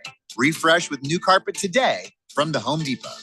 Base price for standard installations only. Exclusions apply. For licenses, see homedepot.com/license numbers. 8 presents Terrifying Jobs. Bull Rider, take 2. Today we're talking with Clifford Maxwell, a rodeo bullfighter. His job? Distract raging bulls from going after thrown riders. Cliff, this seems like a really terrifying job. Why do you do it? I love protecting the bull riders when they get bucked up. How big are these bulls? 12 to 2,200 pounds of pure muscle. You're not cowed by any of this, obviously. Is there anything that scares you? Yeah. Distracted drivers terrify me. This message is brought to you by ADOT, ABA, and this station. Breaking news coming in from Bet365, and it's no surprise. Same game parlay from Bet365 just keeps getting better. Well, it's even easier to make a bet. Choose from the most popular markets like hits, run line, totals, and home runs. So many to choose from. Download the app, start building your bet, and see why it's never ordinary at Bet365. Gambling problem? Call 1-800-NEXT-STEP. 21 plus only. Must be physically located in Arizona. T&Cs apply. Screen time's over. Be home by 11? Put your phone down while we're eating. When parents set boundaries, keep track of where their kids go, and talk to them about the dangers of underage drinking and drugs, they keep their kids safe. Visit TalkNowAZ.com. Be the influence. Talk early. Talk often. Talk now. Thanks. Thank you. Muchas gracias. This message is sponsored by Substance Awareness Coalition Leaders of Arizona. KQFN Tempe.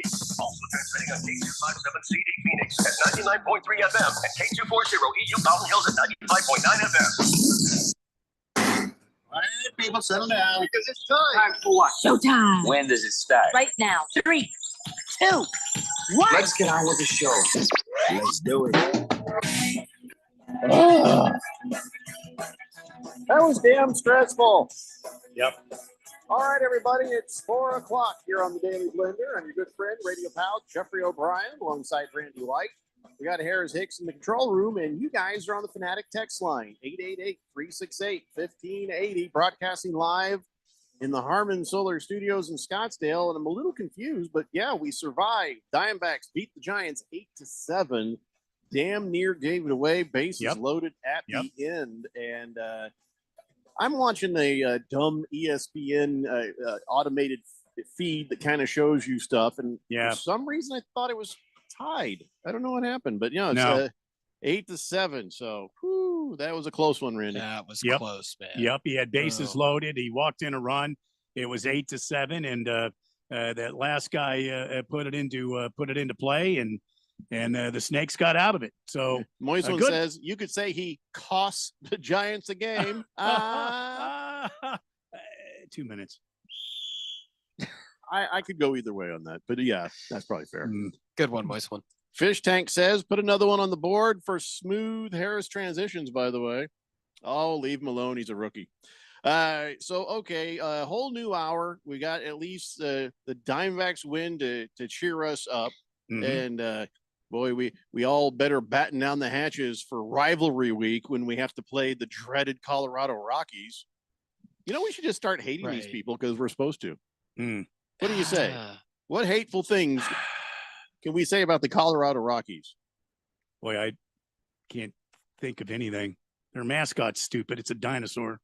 Yo, Yeah, that dumb is as really hell, stupid. It's a Yeah. stupid dinosaur. But like, how can you? Why do you even hate why would you even hate the Rockies? I don't Like, hate the even Rockies no at all. reason. We have to. It's all a rivalry, so we have to hate here's them. the thing. This is an issue because this is like when Texas A&M joined the SEC and they were Mhm. put together with Missouri, and the SEC is like, you two are supposed to hate each other, and A&M and Missouri are like, we don't really have any affiliation with this school other than we were in the Big 12 for a couple of years. We don't really hate them, and they're just trying to force it. This is what this is like. It's like you guys are going to hate each other, but the Rockies have given the Diamondbacks utterly no reason to hate them. I mean, you have I to think- have something going well to hate a team. I think it's a regional thing. I don't know State why. border, yeah. You know, I think that's what the situation is. Uh-huh. The Diamondbacks and the Rockies have been linked forever. I mean, that was through the Expansion. 1998. That was the first Yeah. game we played was against the Colorado Rockies.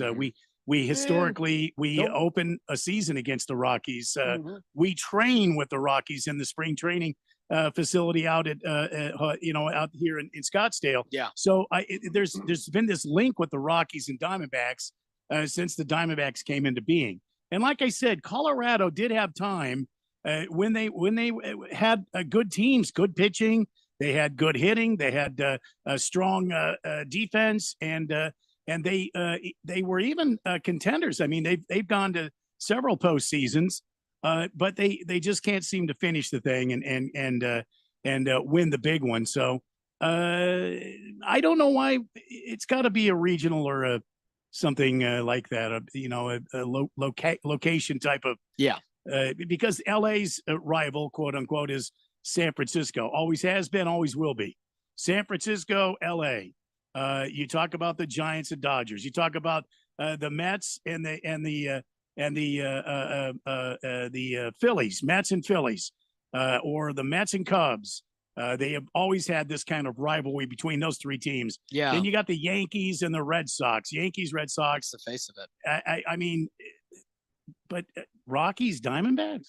We're gonna kick your Rocky ass. The Padres are linked with the Mariners That didn't too. feel right. That's Yeah. interesting. Yeah. Yeah, like that one. Yeah, it's actually funny enough. The Angels and Dodgers are playing at Dodger Stadium on Friday. Their rivalry? What?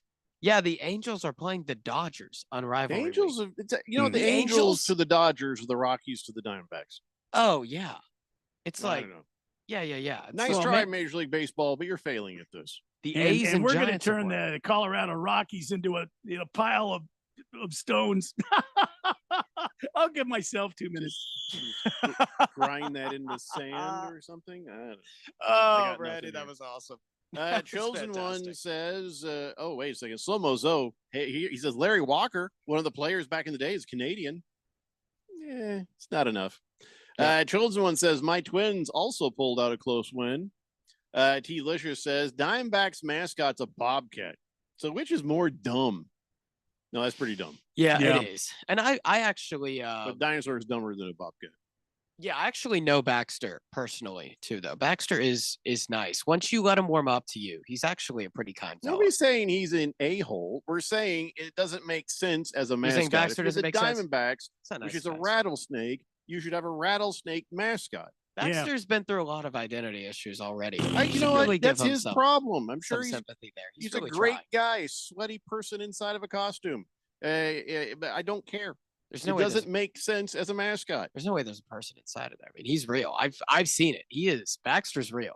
Oh, shut up, Harris. He's real. As real as you can Diamondback get. dude says, wow, that was a lot closer than it needed to be. Up 8-2, and then the bullpen just almost blew the game. I don't like Shelby Miller as the closer. He puts too much traffic on the bases. Nice win to get the series, but our bullpen needs some help. Well, I mean, who are you going to put in there as a closer? You don't have anybody. Shelby Miller's he's the closest thing you have. That's why you say we need help. We need you can't put Ginkle out there. You Get some can't guys put in there. You can't put Beeks out there. You can't bring in Thompson. At a point you It- can't bring in, maybe it's time to send them down the driveway and bring someone else in. Well, I Shelby mean, Miller's got a 1 ERA too. He's got the lowest ERA on the entire team. Like there I mean, probably isn't a better option than him. AJ Puck was the closer there for a while till he got hurt. He was Yeah. doing well. Yeah. I think he had 3 or 4 saves before he went down. Martinez has got a lot of upside, but he's hurt. He does throw hard. There's that. So I don't know. Trade, The potentially. Diamondbacks have they've got some glaring holes right now.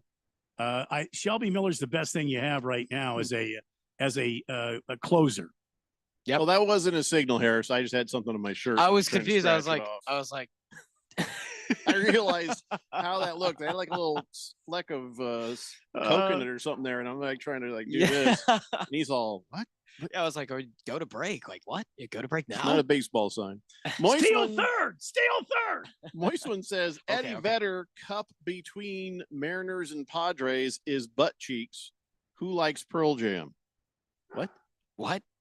I like Eddie Vedder and Pearl Jam. What do you? Yeah. Quiet Cannon says Angels and Dodgers. That's always called the Freeway Series. Yes, but it's Okay. not a rivalry. Yeah, it's not. No. Ringless Joe says Tigers versus Blue Jays for rivalry weekend. Personally, all Canadians are my rivals. That makes sense. Detroit versus Canada. I think the Blue Jays underrated one. Now, geographically, it doesn't make a whole lot of sense, but Blue Jays Mariners is always a really big deal. Like you get a lot of people traveling across the Canadian border to go to that game. And people that I've talked to, and I've been to Mariners games before. Actually, it was against the Blue Jays, ironically, and I saw a ton of Blue Jays fans there. I forgot about that. Yeah, it was really cool. It's a big deal up there. Wilbur says, I'm really good at saying something stupid, so I can take Randy's 2 minutes. Can we get him back on again? Oh, he's already passed. It's already passed. Yeah, it's That's already nice passed. of you to Randy's offer, back. Wilbur. Yeah, thanks. Yes. And you do have credentials there. You do say stupid crap a lot. Silver Pop says, Jeffrey, you're sounding a little Ralphish in describing the rivalry between the Rockies and the Diamondbacks. That's exactly how Ralph sounds when he talks about Dodgers versus Diamondbacks. Well, the difference is I'm not leaning back going, I got 19 trophies. I'm just saying the Rockies have just never really been a concern for Diamondback fans. Also, the Diamondbacks have given the Dodgers reason to dislike them when they swept them in the playoffs in 2023. Right. And they tweaked in our pool, so we got reason to dislike them. The And Rockies that and haven't Ralph. done anything like that. Yeah, right. That's the top. Here's the top 10 reasons to not like the Dodgers. 1, they tweaked in our pool. 2, Ralph. 3, Ralph. 4, Ralph. 5, Ralph. I think you see where I'm going here. Yep. Hey, King Kittens has another new texter nickname you can write down. Okay. All right. Mullet Man. Mullet Man. That's not bad. That's not bad at All all. right. Fish Tank says Rocky's mascot's name is Dinger. I'm kind of into it. Also, what do you want the Rockies mascot to be? A mountain? Yeah, actually, that'd be pretty cool. That would be, or a rock. The only How about person just who a thinks that's big- cool is Harris. how about By just the a way, big disclaimer, rock? no one at CRC Broadcasting Incorporated, including Randy and myself, think that's a good idea. Also, We appreciate Fish Tank's sarcasm for what it was Well- meant to be, while Harris is ready to jump in and say, Okay. I love a Rockies mountain All right, mascot. So can I respond a little bit to that? Can I say a few things? I'm missing something to here. that. Okay, Mr. Met is a baseball. Yeah, that's cool. Mr. Red is a So is Mrs. Met. baseball. Yeah. So why can't you come up with something inanimate or that would more describe the Rockies rather Right. than a flipping dinosaur? Okay, so here's what you could look at. You're right, Randy, but you're also if it was something cool, an inanimate object that has relevancy is cool because the baseball is relevant. They just happen to be the first people to get that. So the Mets mascot, awesome. So cool. Stupid dinosaur. I get it because there's a lot of dinosaurs that have been found in Colorado. Okay, Wait, but was there that's just actually? like I don't know. Maybe it's not so much the fact that it's a dinosaur. Maybe it's just a lame dinosaur. Now, if you had a guy in a T-Rex costume that came through and terrorized children, now you got now something. we're talking. Oh yeah, now we're talking. Yeah, But I mean, for the Rockies, could be a dude in a boulder, he could be, a it'd be giant boulder that comes, yeah. and then inside of it, you have like one of those little sumo suits inside the Oh, mascot. yeah, So he yeah. pulls his arms in and just rolls down the yeah, steps. yeah. Falls 20 feet like that guy did the other day, but bounces a couple of times Oh, yeah, and then yeah, goes yeah, down to the yeah. warning track. And then all of a sudden arms come out and everybody's like, and he stands up and starts doing this. Everybody's like, yeah. Yeah. There you go. But some dude in a Barney the dinosaur costume is not a mascot. Yeah, I I mean, want to see.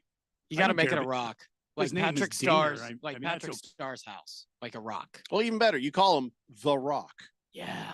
Because everybody's like, Oh, there he it's goes, the The Rock. Rock, You know, yeah. then And they then like play, have the Rock show up and get Yeah, pissed yeah. at him and that, let them Yeah. fight.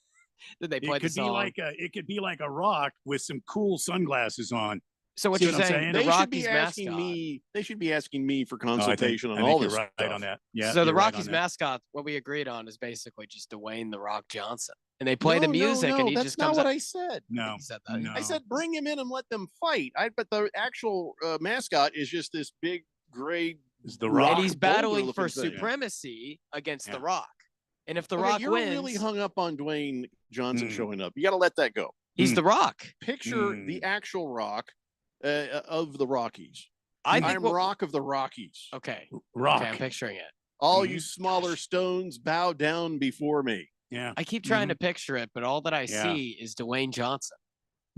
I just can't help. Yeah, Let me Dwayne. just turn off your microphone for a few minutes then. I think Dwayne Johnson should be the mascot of the Colorado Rockies. I think that's what we're agreeing on here. That's not what anyone's saying. I think that's what everyone's saying. Turn off your I think That's what microphone. everyone's saying. Hefty Lefty says, I thought it was a Bobcat due to the original park Oh, being Bob. Remember Bank One Bob ballpark? Yeah. So they got Yeah, a Bob. Bobcat. Bob. Oh, you might be right, Hefty Lefty. He Yeah, but says, they you need to know, change it. Bobcat would be easier than a snake suit. Would it though? Probably. Who Would it- cares? Make it would it- work. Figure it Yeah. out. Yeah. Yeah, snake suit's too thin. But Figure it's it out, workable. Hefty Lefty. Slow Mo Zo said, listen, I figured it out for the Rockies. Somebody else can figure it out for the Diamondbacks. Mm. Slow Mo Zo says Cubs Cardinals is one of the best rivalries in baseball, if you ask me. It Yeah. totally is. Probably number 2, but they have the White Sox playing the Cubs, which those fan bases do hate each other. But again, what have the White Sox given? Like, what reason have they given for Cubs fans to hate the White Sox? Chosen One wants to know how that kid they brought up from AAA that played shortstop today did. Lawler? Not well. He Yeah, not too well. 0 for 1. He had an error. Yeah. Quiet Cannon says, does there have to be bad blood between two teams before it's really a rivalry? No, it doesn't have to be bad blood. It could just be you've played each other hard and cost each other championships. And, doesn't mean bad blood, but it could be competitive bad blood. I think the definition of a rivalry is competitive bad blood. Yeah. Or makes a bench clearing brawl. Yep, or that. It doesn't matter. Or you twigged in our pool. It can be anything. Like Yeah. it could be like Yeah. USC and Notre Dame have a rivalry and they have Yeah. no geographic like alignment whatsoever, but they just hate each other and they have a lot of history. And so it can be doesn't have to be geographical. It can be if any team has bad blood or dislikes each other, that can be a rivalry. Somebody get Mr. Wilbur a pizza. Because I think he just wants a pizza. He just said, hey, how about a raffle where you guys give one of us lucky people a pizza if we can guess the Cardinals home opener, who that's going to be against? Oh, the Arizona Cardinals. Yeah. No, go get your own damn pizza. Oh, that's right. Today's scheduled release day. Is it just happening or is it about to Is happen? it dropping? probably why he wants to do the contest because it's already out there. As of now, looking it up, there has not been release live updates. Not quite.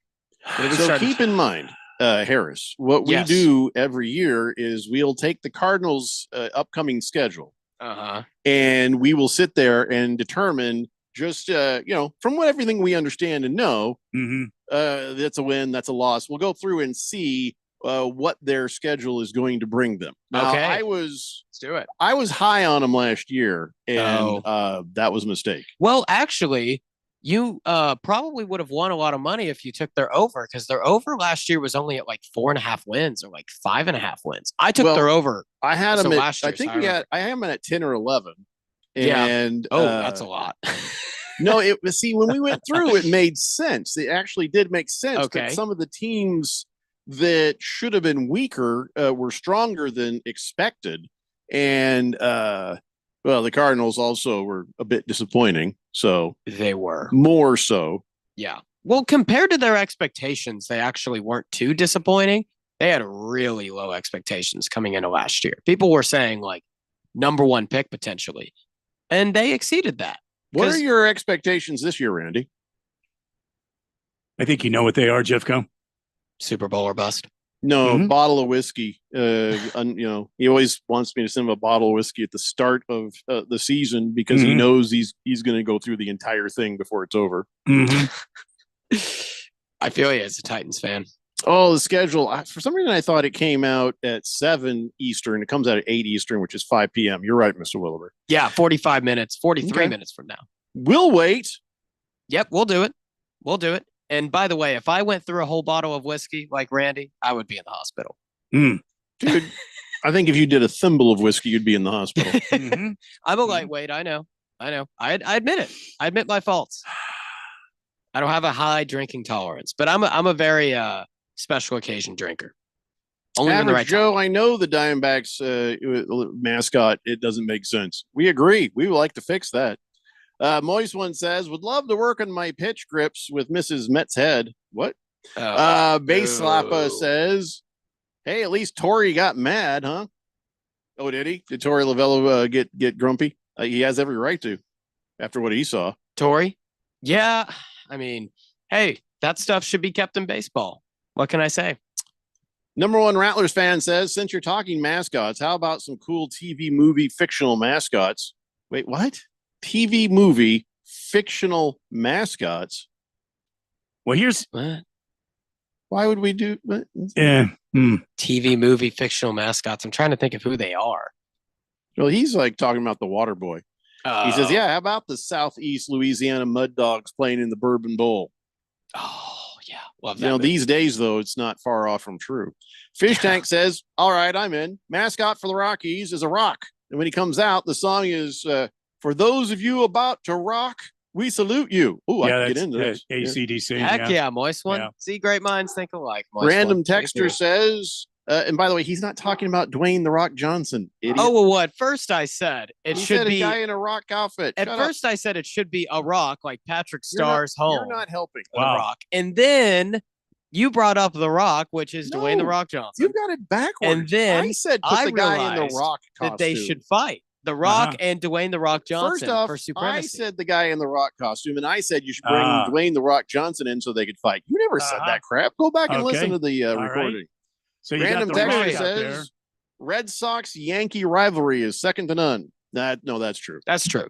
So Yeah. true. Yeah, I love it when the Red Sox beat the Yankees. And also, Quiet Cannon said the exact same thing. Lots of bad blood there. Ringless Joe says, are you guys excited for the W to return? No. What's the W? The WNBA. Not really. I got the Wings, Mystics, and Valkyries to win their franchise debut on Friday. Okay. Nice. Okay. One of my best friends is very into the WNBA. And Keon used to be very into it too, and he Really? shamed us into being nice about it. that's always that's how it happens. I am going through that process right now of being shamed into it. Yeah. That's if I think if the WNBA did a better job promoting its brand by saying, hey, we've got cool basketball, instead of shaming you into it, of you have to watch women's sports, it's good for the world, and you're bad if you don't do it, I'd probably watch it more. Hefty Just Lefty saying. says, yeah, Keon is gone. No more WNBA knowledge on the show. Yeah, that's the thing. It's not that we're against it. We just don't know anything about it. No, and now no. nobody's here to tell us about it. I'll say this. I think the Caitlin Clark story is so cool. And I think Can I the tell you what I WNBA think? I think she's boring. What? Not as a player. How? I Oh, started okay. watching this interview she was doing. I was like, oh my God, I can't. Yeah, I okay. can't. I just couldn't. Do you She- think that's a good thing though? She for the doesn't have to WNBA? be exciting. She just has to play basketball really well, which she does. I think that's a good thing for the WNBA to have someone who's Hmm. just such a good baller. Oh, Base Slappa says that Tori Lavello got kicked out of the game. Did he? Let's see. Wonder what he was arguing about. Probably how bad that umpire was at home base. Wonder Oh, if yeah. it was. Oh yeah, he got ejected recently. Slow Mo Zo says San Diego Chicken was a great mascot. Nothing to do with the Padre. Well, yeah, the but San that thing was just funny. San Diego Chicken evolved from a radio station. Right. I think it was, I can't remember the name now. Maybe it was KGB over in California. He was a mascot for the radio station, and then he turned into the San Diego Chicken. Wow. Just, some info for you, some useless trivia. I love it, Randy. I'm Yeah. I'm watching this KGB video. Chicken. I'm Yeah. watching this video of Tori getting ejected. Of course you are, because I'm talking, and that's what we do. Yeah. I'm sorry, Randy. I No, was no. trying to I to think get we're the, up against a break now. Jeffrey Yep. has just gone stone cold quiet. You're watching a video. I'm sifting through all these damn texts over here. I was trying Well, to get the we've got- get the we got Aaron a Tori. lot starts talking. I just tune Yeah. out. So Well, I I just know. got to Well, find something when to I do. start talking, you tune out and he starts watching a video. So I'll tell you what, when we come back, and more stuff to talk about, including, I don't know, Jeffco, there's a lot of leaks coming out about the NFL I schedule. don't care about leaks. I hate the leaks. By the way, He hates Randy, I wish leaks. you had something to add about the San Diego Chicken. I mean, The that San would've been Diego nice. Chicken, a little known fact. Oh, hold on, we're up against a break. It's the Daily Oh. Blender here on 1580, The Fanatic. Were Okay. you uninvited to game night? Do you play board games with the ferocious intensity of an iron fisted oligarch? Have friends left game night asking, how do you sleep at night? Then you should get a mattress from Mattress Firm. They can help anyone sleep. There's still time. Come to Mattress Firm's Memorial Day sale. Get here soon and save up to $500 on Tempur-Pedic and get a $300 instant gift. Get matched at Mattress Firm. Sleep at night. Restrictions apply. See store or website for details. Life insurance. Why are you putting it off? Can't afford it? Too much hassle? Think you don't need it? There's lots of excuses for putting off life insurance. But if you weren't there, who would pay the mortgage and other bills? With Ethos, you could be covered in 10 minutes and boom, family protected. Ethos, fast and easy online term life insurance. Up to $2 million in coverage with no medical exam. Some policies as low as $1 a day. Answer a few health questions and get your free quote at ethos.com/music. That's ethos.com/music. Wesley Financial Group is not a law firm. Hi, I'm Chuck McDowell, the timeshare cancellation guy and founder of Wesley Financial Group. And I want to set the record straight. I am not an attorney. I've never wanted to be an attorney. And the truth is, I really don't even like attorneys. If I sound like an attorney or if I look like an attorney, I'll apologize. But what I've learned in my 15 years in the timeshare cancellation business is you don't need to be an attorney to get folks out of their timeshare. At Wesley, we've helped over 40,000 families cancel their timeshare without me being an attorney. And I want to share with you how we do it. Just give my office a call and you will not talk to an attorney. And I guarantee if we take you as a client, we'll get you out of your timeshare or you'll pay nothing. Call now for your free timeshare exit info kit. 800-384-9393. That's 800-384-9393. 800-384-9393. These are all the things you would hear upon getting into and starting your car.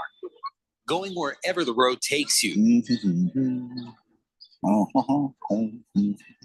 It's just, there was one sound noticeably missing. Oh, man. Remember, click it or ticket. You don't want to fine, and it just might save your life. So don't risk it. Click it or ticket. This message is brought to you by NHTSA. We know how you feel. There's nothing better than a fall afternoon, an order of wings and a nice cold brew, and football. This fall, the Fanatic is your source for high school, college, and NFL football action. The high school game of the week on Friday nights, top line NCAA action on Saturdays, and the NFL primetime games. When it comes to football, we have you covered. We're 1580 The Fanatic, and always on at 1580thefanatic.com.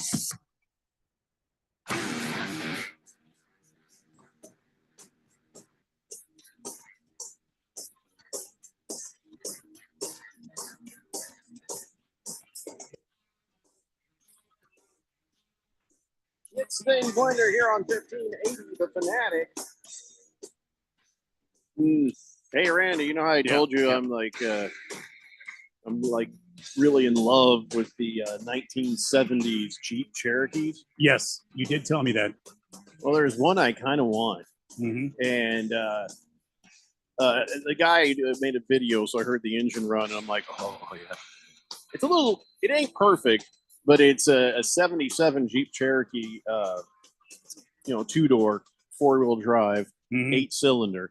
And he starts up the engine on the video. Oh, boy. Yeah. And I just mapped it. I'm like, what if I wanted to just go get this thing? Wow.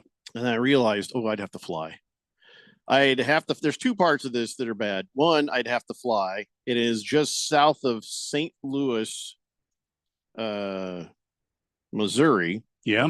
Which I guess the place in Illinois is right on the border, or you know what I'm saying? Just kind of. So I'd have to fly into St. Louis, and then it would take me 22 hours to drive it home. Oh, well, that's not bad. And I'd have to go through Missouri. That'd be a nice. You're going through Missouri, so you fill up and you don't have to stop there. Well, the second part, I got to go through Oklahoma. I've made that drive. I've gone 24 hours. There are Buc-ee's there though. In Oklahoma, I believe there are in Oklahoma. Yeah, I don't know how Buc-ee's is I don't know what kind of drive I'd be in for though. You know what I mean? Yeah, that would be a long drive. I mean, as for one, I'll tell you what I did. I spaced it out. I went from Nashville when I drove from Nashville to Little Rock, stayed with family there. Yeah. Went to Dallas, stayed with friends there, and then drove from Dallas to Albuquerque, which was a 10-hour drive. So that was insane. A lot. Yeah, that's insane. Yeah. Yep. And then drove from Albuquerque to Phoenix, which was 7 hours. Yeah. By the way, Albuquerque, New Mexico. Oh, it's in poor shape. Well, that is the worst state in the U.S. It was in poor shape back when I was doing stand-up. I love Santa Fe because that was a quaint place. But yeah, Albuquerque's always been kind of a hole. My friend That's why they did the Breaking Bad there. Yep. It's not Breaking Good. I'll say that. And he did it. That's why they call them dirt bikes. Am I right? That's right. That's right. Yep. And my friend describes it as the only place where he's seen someone get robbed in daylight. I haven't either. It was a commercial. Oh. Yeah. What, Breaking Bad? No. Oh, okay. He said it's not Breaking Good. And I said it's why they call them dirt bike. It's from a commercial. Yeah. Inferring that some people just have to talk just to talk. Yep. So Randy, the whole point I was making before Harris decided to tell us about his trip from Tennessee is if I purchased this vehicle. And you and I flew there. We could take turns driving. Yeah, we could. Road trip. Or you could fly to another person there and you could split it into threes. Like what, a hitchhiker? No. Well, I don't know anybody in Ruma, You get a Illinois. really happy-go-lucky, nice guy in your back seat. Huh. I don't know anybody in Ruma, Illinois. And that person is Radio Ron. Just kidding. It's me. No, man, that'd be great because we always get him to pay for the check whenever for the we check. Yeah. That is smart. We do the old we get up and leave, the Irish goodbye. The old Irish goodbye. He's stuck with the check. Jeffrey strikes me as an Irish goodbye guy. He strikes me as that. I'm always good to pick up a check when somebody will let me, but Radio Ron doesn't let you. So what you do is you take them with you on the trip. Oh, yeah. I see where you're getting at here, and frankly, save money. I'm in. Save money. Save some dough. I'm in. You should do it. Well, you're not going, Harris. Well, I know. You're not. And I'll be honest, I probably wouldn't pick up the checks either. You're not. No, that's not even the reason. But yeah. Oh, got a lot of texts on the someday text I'll line. go. Let's get caught up. 888-368-1580. Fish Tank says, well, looks like the Dolphins are in Madrid against the Commanders this year. Yeah. Maybe Keon and I can go do a drunk breakfast. Wow. I can pick the game. I'm sorry right now. I'd have to pick the Commandos. Had to have to pick the Commandos. I don't I mean to insult you or anything, but the Commandos are looking to be really good this year, I think. Yeah, they're going to be dominant this year. I mean, think about it is they just hired a great coaching staff. Like you have Quinn at the head coach, who I think is the most underrated coach in the NFL and deserved coach of the year. Look what's happened to the Falcons since Dan Quinn left. Cliff Kingsbury, say what you want about him. I know he's not popular around these parts, but he's one of the best play callers in the NFL. And they just like got some great hires. So Washington's doing some good things down there, up there. Well, these damn international games, though. Oh my God, you'll have to get up. If you want to do a drunk breakfast, just be drunk the night before and wake up drunk already. That's what I would do. The NFL really wants Europe. It's interesting. But the schedule right now, 7 games international. It's the most we've ever seen. And so week 1, Chiefs and Chargers in Sao Paulo. But that's in Brazil, Randy. Yes. And then week 4, Steelers versus Vikings in Dublin, Ireland. And then week 5, Vikings and Browns in London, England. And then week 6, Broncos versus Jets in London.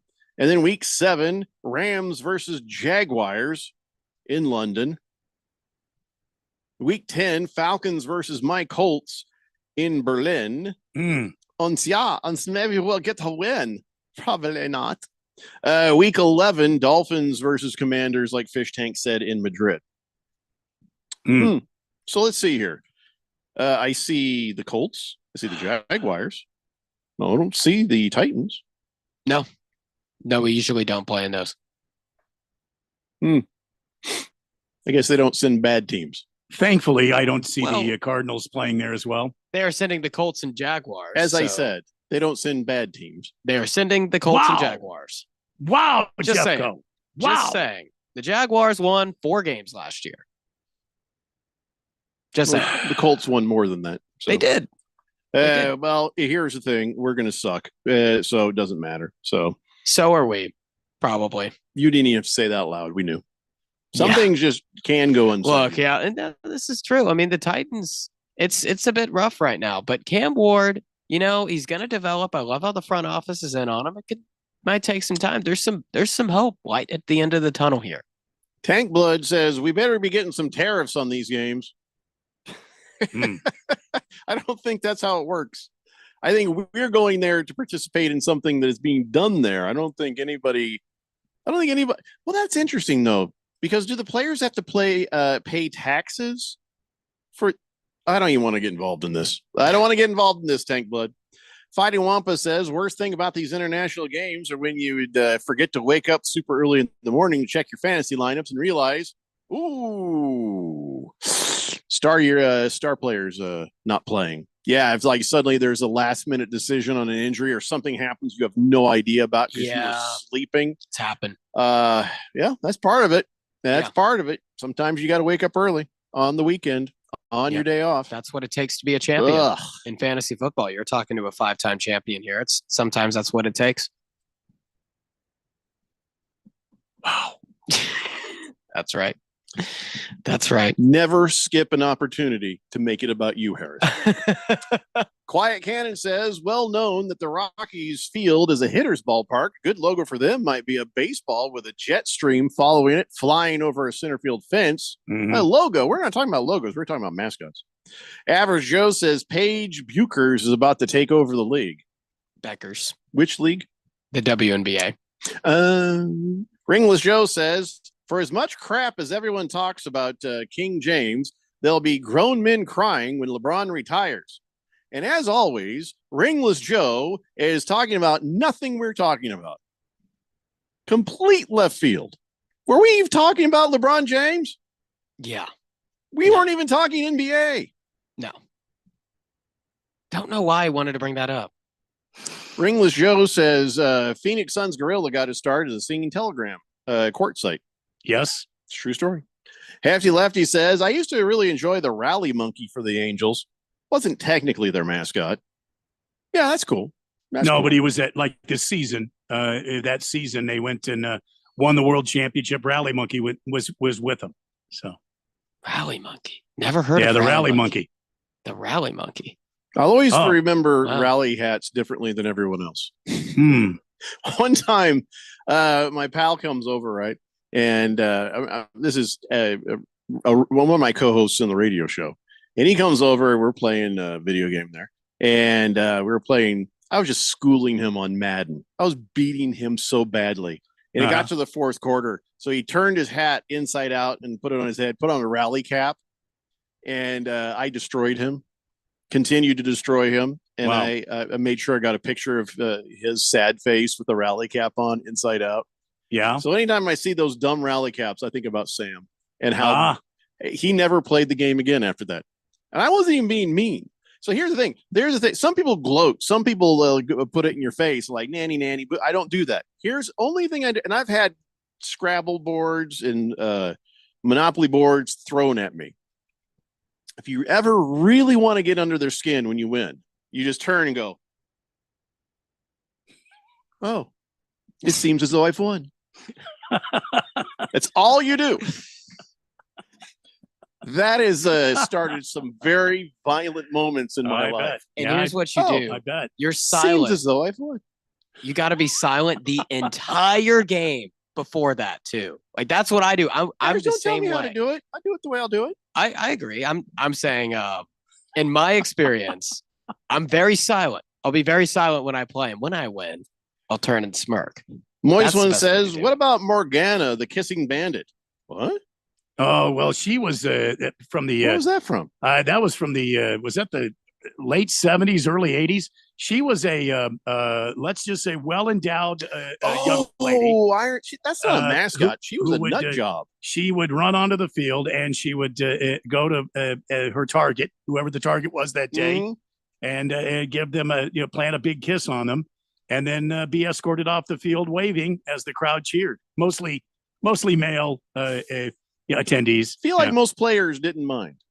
No, I don't think she meant no harm by it was just a kiss. But that was a really bad security back then. Wow. Well, I mean, I could understand why, because security guards are generally male security guards. They were back then, and wow, yeah. She probably she gave him a product shot and a smile, and they just let her run through the gate there. So, Moist one says she corked George Brett's bat. Oh boy. Ooh, I see. What King Kitten says Torey Lovella was awesome. He pointed at and ejected all four umpires during the argument. So he's like, "You're out of here! You're out of here!" He started doing it back. Wow. Wow, That's Torey got pretty fired funny. up. I'm going to have to see that today. I saw it. It was awesome. Solmozo says we don't need to do a road trip, Randy. We just have the thing shipped to me. Well, that's the fun in that. Let's see. Nobody calls you the space cowboy, Wilbur. Nobody calls you the gangster of love. Stop it. Base Slappa says, do they have to have passports? Well, yeah. Everybody who plays in the NFL on the games in Europe have to have passports. Correct. Yeah, absolutely. Yeah. Yeah. Let's see here. Swave Dave, it's story time. I gotta wait till after the break for that. 602 Pats fan says that's why Quinn is overlooked. He's a good coach. Yeah, facts. No. Sorry, I read that wrong. Here's why he's overlooked as a good coach. 28-3.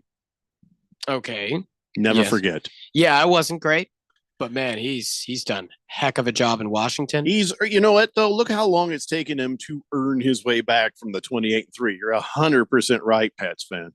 Swazman says, Jeffrey, remember the Cardinals had the rally squirrel in 2011 when they beat the Texas Rangers and won the World Series. That was pretty exciting. That's right. The rally squirrel. The rally squirrel was cute as hell. Can I get back to your point on Quinn for a moment? No. Get back to your point? No. I can't. Randy says no, so we're moving on. Yeah, no. Quiet Cannon says, Jeffrey, could you go over those accomplishments of Charlotte Dodd, known as Lottie Dodd? It is mind-bogglingly impressive for an athlete. I tried to find something. I don't know where George found all that info. Well, it wasn't George. Actually, at the beginning of the show, you'll have to listen to the podcast. We had Harris went and well, he was supposed to do the homework. He kind of did the homework. Yeah. And What do you mean I kind of did? I did well, the you homework. kind of slept on Babe. You know what I'm saying? No, I listed her in there. Yeah. Babe, I talked about her as the most versatile, listed as the most versatile Still, athlete I on the feel Guinness like we World need Record. to take a second look at that. But we talked in great depth about that, Quiet Cannon. So go back and listen to hour 1 of the recorded. We call it a podcast, but it's not really a podcast. No. Just, you know where to find it. It's on demand at 1580thefanatic.com. We're not going backwards. We're only going forwards. Right. Agreed.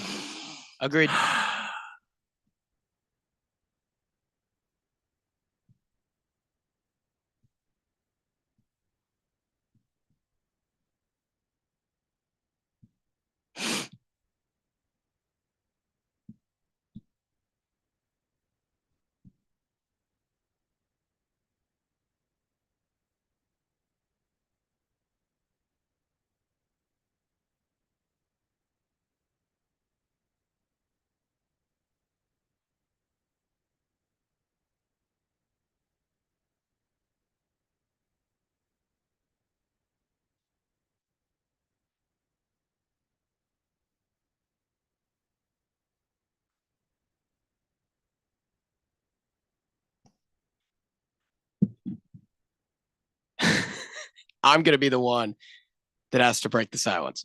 You lose. I'll be honest. I do not do well with those. Awkward silences off air with the boys. I can do that. On air, man, I was like, what? I thought I did something wrong. I was like, are they like really mad at Harris me? What just did I do? again just makes it all about him. Jeffrey gave me this look. You can see it on the YouTube stream. He was like looking like this, and I was like, I was just scratching my chin. I don't even know what you're talking about. Yeah. Hey, Radio Ron's not thrilled we did that right there. I love a good awkward silence. And to your credit, Harris, you hung in there pretty well. Dude, he was probably our best guy yet. Yeah, I've never seen anybody hang in that well. I was actually like, I can't lose this. I have so I had to walk off. Yeah. I knew once I walked off, Harris couldn't resist talking. You know what I did? I almost took it to break. That's also a good possibility. I do something like that with it. But then if you had done that, you'd still lose. Oh, man. See, yeah.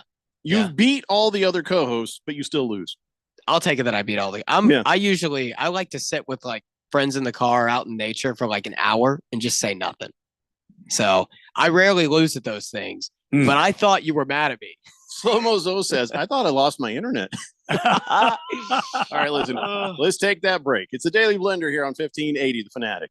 It's back. The 3rd annual Fire and Fairways Charity Golf Tournament presented by Kasai Japanese Steakhouse. It's Monday, June 2nd at Biltmore Golf Club. This year supporting Alice Cooper's Solid Rock Teen Centers. Early entry is just $175 and includes goodie bag, raffle tickets, plus a fabulous after golf celebration, lunch buffet, and drinks at Kasai Japanese Steakhouse in Scottsdale. You don't golf? Well, then join us at the celebration for just $75. Sign up today. Go to KasaiFireandFairways.com. That's KasaiFireandFairways.com. Were you uninvited to game night? Do you play board games with the ferocious intensity of an iron-fisted oligarch? Have friends left game night asking, how do you sleep at night?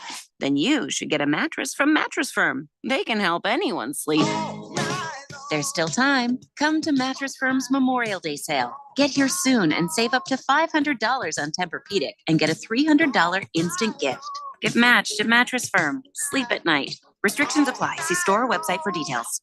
Lenny went to college and racked up huge debt. A little bit over $100,000. For a degree he couldn't use? Now what? I had a friend that went to my computer career. They even helped him get hired immediately after graduation. One of the things I love about IT is that you can work from anywhere you want. You could become an IT pro in just months, including cybersecurity and the basics of AI with zero experience at mycomputercareer.edu. It worked for me, and I know it can work for you. This is one student's experience. Individual results vary.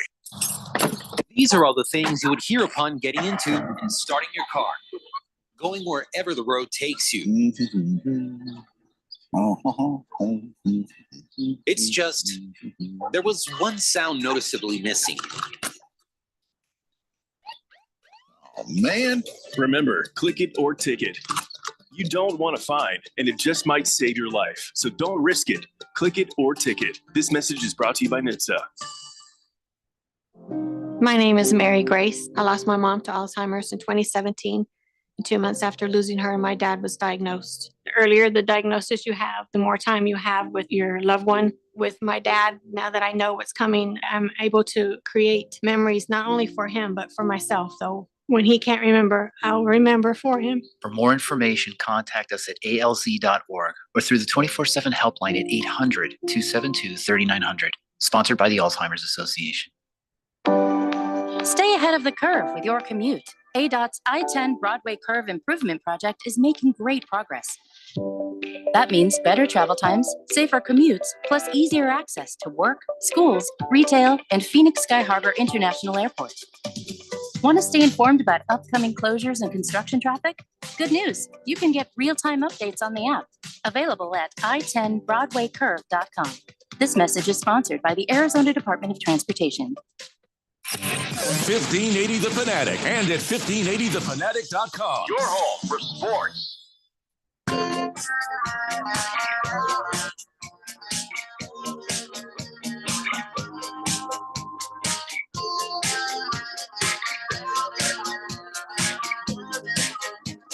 It's a Daily Blender here on 1580 The Fanatic. All right, before Swave Dave gets story time, let's go ahead and Horn Ninja wants to say, hello, gentlemen. There's really only two baseball rivalries, Boston and New York Yankees, and then Giants and Dodgers. They moved across the country to continue to hate each other. Yeah, I mean, I think that that is very true. I would have no argument with that whatsoever. I disagree. Cardinals and Cubs is a major rival. Well, I was just going to say that. Add that one. But I think you can add to that Cardinals and Cubs, Brewers and Cubs. Yeah, that's a White Sox bitter Cubs. rivalry. White Sox Cubbies. There are a lot of ones. I don't think you can just narrow down the historic rivalries to just two teams or four teams. Two different rivalries. I think we can just say what the best ones are. We don't have to say there's only two. So right. Swave Dave says, back when I was a little older than Harris, I was moving to Phoenix again from Michigan. I drove from Lansing, Michigan to Albuquerque in a little over 22 hours time with a 2-hour nap at a rest stop. Thank goodness I didn't push it all the way to Phoenix. I stayed in a hotel room, got some grub and cleaned up and got to watch Monday Night Football. Well, awesome. You drive as good as you can, meaning, there's times where I've just driven straight through and been crazy. And then there's other times where, I'm like, I'm going to stop at a hotel. These days, I think I'd probably stop every 12 hours. Probably That's 12 not hours. bad. Yeah, 12 hours. You could look, if I hadn't had family and friends in certain areas, I without a doubt would have gone, I don't even know, maybe 18 hours. I would have tried to, but Harris, makes why sense. does your dad send me a picture of people I don't know? What? I have no idea. What is he sending you? A picture of people I don't know. Okay. I don't know. Does he drink at this time? Is this like the time he gets into the drink? Is this when he's at the local tack room? Yes. Because I don't understand. These are there's a young man and a young woman, and she's got her arm around him, and they're like taking a picture on the street of somewhere. What? Wait, my dad sent me a picture. Welcome, ladies and gentlemen. It's be- time to blow Harris's mind. It might be the same. Every weekday at this time, Harris's dad produces yet more evidence on how to completely annihilate his son. Now let's go to Triple H. This has got to be a segment. He says, it's Harris's brother and his girlfriend. First off, or Harris's brother and Harris's girlfriend. We're not sure yet. First off, I didn't even know my brother had a girlfriend. And so this is Maybe like he's just being mugged right literally. This is like recent news, and he sent it to me. I don't quite know why he Is that sent your it little to brother? you guys. That's my little brother. Yeah, He's taller than you, isn't he? He's graduating from 10. Yeah, He's substantially taller than you. Not substantially. He's got about an way extra taller than you. No. How many inches? like 1 or 2. I'm like 5'8". He's like In this 5'9", picture, he looks 5'10". huge. I Huge. don't know why. And this, he's about 1 or 2 inches taller than me. Huge. Why did he send us this? Just so we could see your I rebuttal? actually don't know. I'm quite like it's like Randy Mind said. blown again. Mind blown again. Yeah. I didn't even know my brother had a girlfriend. So it's like, You know what I think and you I should talk do, to my Harris? brother every other day. That crazy picture of your dad with the hat with your mom. Yeah. That's either your mom or some poor lady being held hostage. Mm. You know the one I'm talking about. Oh, where gosh, she's the wearing the bikini one. white and orange stripes and stuff. Oh, that's it. That is my mom. You should get that, print it, and put it up right on the wall underneath the Phoenix Rising logo behind you. I believe to your right. Yeah. Why do you think I should should put do that that? up there? Yeah, we should just put, come to think of it, we should take all these logos off, and every picture that dad sends to the show, we should put them on the back. Well, now I'm really confused. He says not his girlfriend. His girlfriend runs track. Well, then What? who is this girl with his arms around him? I have no idea, man. Mm. I don't know. I'll learn tomorrow. I'll dad- be in Tennessee your dad tomorrow. just brought the show to a screeching halt. I know. Yeah. No, Moist One, we're not sending any pictures to you. Oh no. Moist One's Tank always Blood says, Harris, Yes, are Tank you, Blood. Are you high? No. Not right Mm-mm. now. No, not right now. No. I'm high on happiness No, and bro. joy. Yep. Mm. Yep. Slow Mo Zo says 10 years ago, me and the wife drove from New Hampshire, Hampshire to Arizona, 50 hours total. Took us 5 days, 10 hours of Dude. driving, then a hotel. No way. That is a crazy Why would it drive. take 50 hours from New Hampshire? Yeah, that doesn't make, well, probably he's factoring in the stops, maybe. Or the speed limits were different back then. Might have New been a long, Hampshire's, long time. Probably New Hampshire's 55. up there, man. And maybe he avoided Canada because you might have to go You know, through. when you're on the highways, ladies and gentlemen, you got to pull the belt straps a little tighter, and you got to move a little closer, get those elbows up on that steering wheel, and put that damn hammer down. Put it down and Yep. get moving.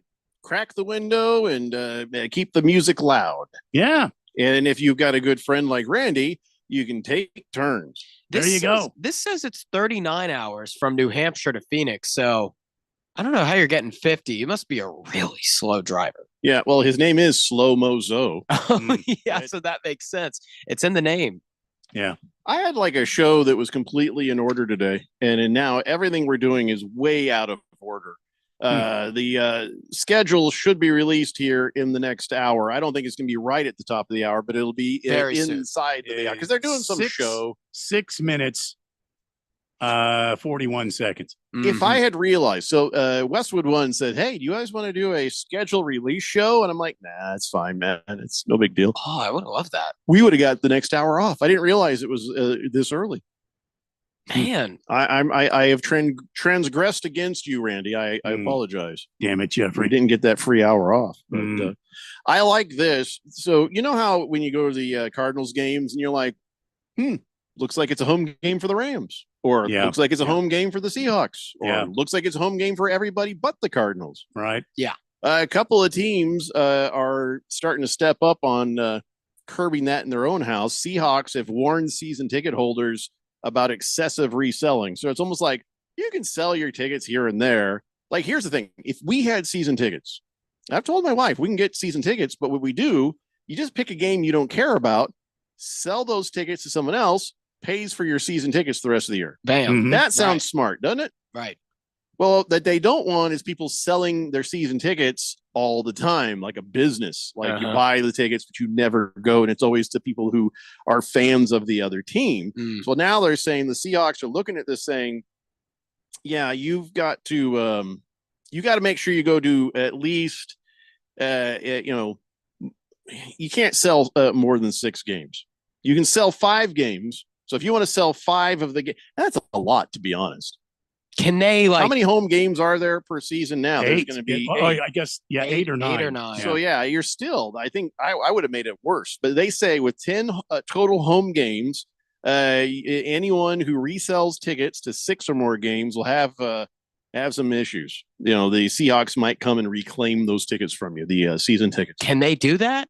Like, can they Yeah, yes, they technically go can. and can? Okay, they can do Yes, that. they can. I don't know It's how they have the part of the. oversight. Here's the thing, Harris. You've grown up in a generation that blindly clicks the terms, and did you read all the terms? Did you read any of the conditions of it? No, nothing. You've read nothing. But you've clicked everything. You've clicked allow cookies. You've clicked this. You have signed away your life just to exist on the World Wide Web. And guess what? You have signed away your rights if you buy tickets. You've signed away your rights if you buy season tickets. And I love this. I think it's great. I think it's a great rule. Although the Buccaneers, they've actually said, okay, if you're going to do this, let's do a ticket buyback program. And they want to do a ticket buyback program to, for they'll go to the people they see selling them a lot saying, let us buy those back from you. Well, we'll just we'll make sure it goes to some fans. Okay, that's pretty smart. That's a smart, practical It's the thing to last do. money you'll make off of the Buccaneers. I doubt they'll let you have season tickets again. I don't know, man. It's tough to have oversight over all of those people who are buying and selling and buying and selling. When That's you hard. sit there, you're the owner of a team, and you look up in the stands and you see in season ticket seats the other team. That is when you make an effort, Harris. Mhm. That is why these things are happening. And I hope the Cardinals. Nobody does that with the Colts. The Colts, man, they buy those tickets and they're like entrenched. That nobody believe it. gets in there. But all right, hour 3 is next. It's the Daily Blender on 1580 The Fanatic. Progressive knows owning a home can be hard, but not always. Like when you're relaxing on your patio, enjoying a nice, quiet evening. So quiet. Except for the sound of the neighbor's party. Which you said you'd go to if you weren't busy.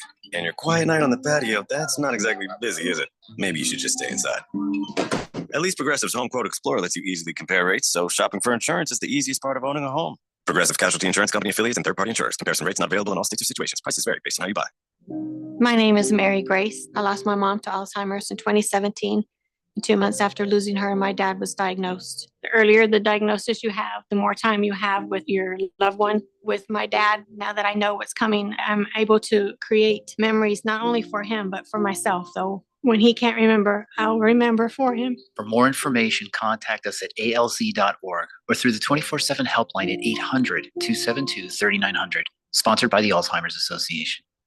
Life insurance. Why are you putting it off? Can't afford it? Too much hassle? Think you don't need it? There's lots of excuses for putting off life insurance. But if you weren't there, who would pay the mortgage and other bills? With Ethos, you could be covered in 10 minutes and boom, family protected. Ethos, fast and easy online term life insurance. Up to $2 million in coverage with no medical exam. Some policies as low as $1 a day. Answer a few health questions and get your free quote at ethos.com/music. That's ethos.com/music.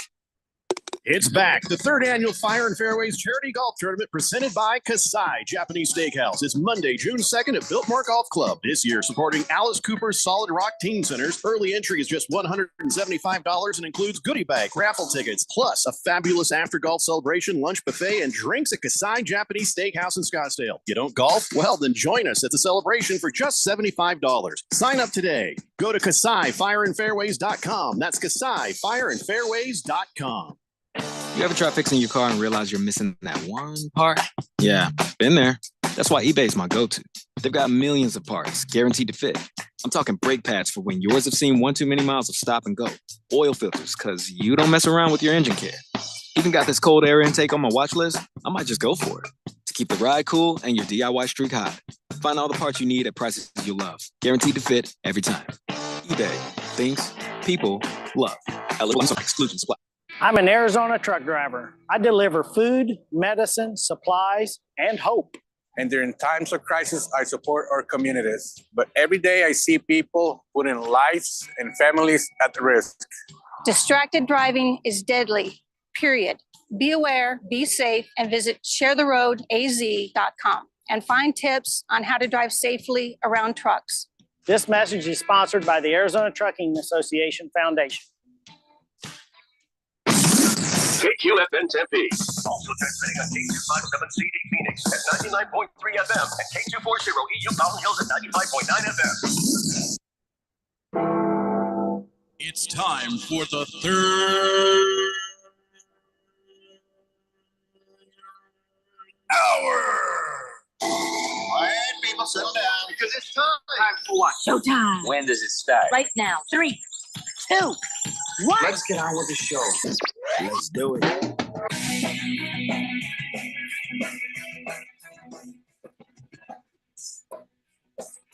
All right, everybody, it's 5 o'clock here on the Daily Blender. Your good friend, your radio pal, Jeffrey O'Brien, alongside Randy White and Harris Hicks in the control room. And you guys are on the Fanatic text line, 888-368-1580, as we broadcast live in the Harman Solar Studios in Scottsdale. And we were talking just before the top of the hour about how some stadiums are starting to either impose, penalties for selling your season tickets too much to other teams. Other teams looking to buy back tickets. It's sort of a nicer version of that. But boy, all the times you've been sitting in State Farm Stadium to watch the Cardinals, and you look around and see all these damn Seahawks jerseys or these damn Rams jerseys, Randy, you gotta love the idea that the team would step up and do something. I'm not sure why the Cardinals don't do this. Yeah, I agree with you 110%. I mean, I wish that they would get around to doing that, but hey, the Cardinals are not trendsetters. They're always the ones that are kind of last, when it comes to stuff like this. The Tennessee Titans don't have this problem because nobody goes to those games. Oh, well, I know why the Cardinals are not doing it. It's because those opposing fans cost the Cardinals a lot in revenue, and Bidwell has a major history of being pretty cheap. If you've seen by the NFLPA report. So but see, here's the thing. That's why he's not making as much as is being made.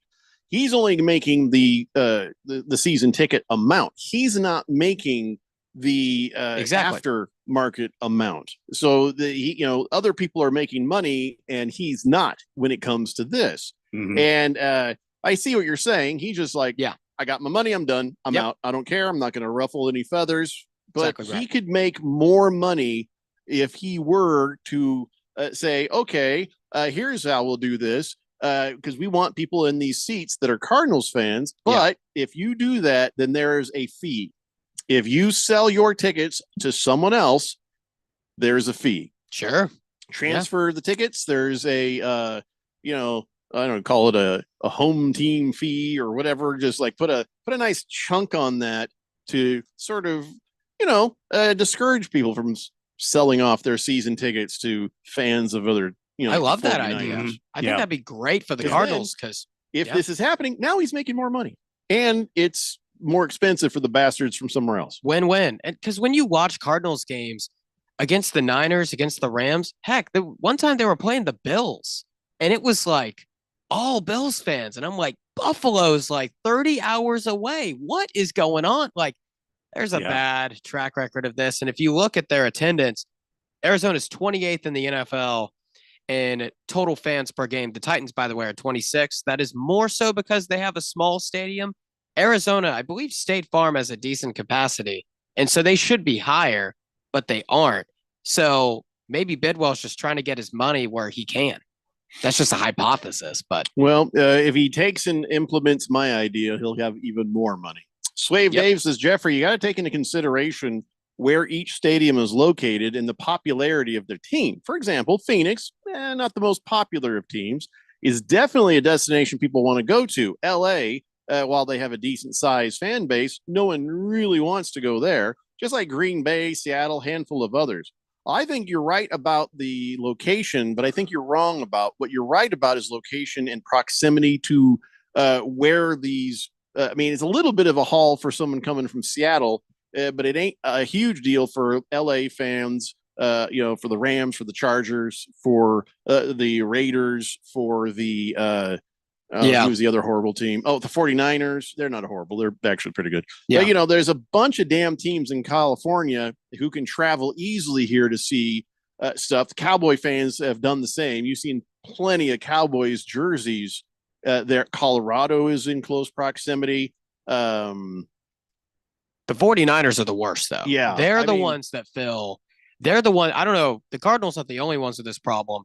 If you watch a Rams and 49ers game at SoFi, you will see tons of red Niners jerseys.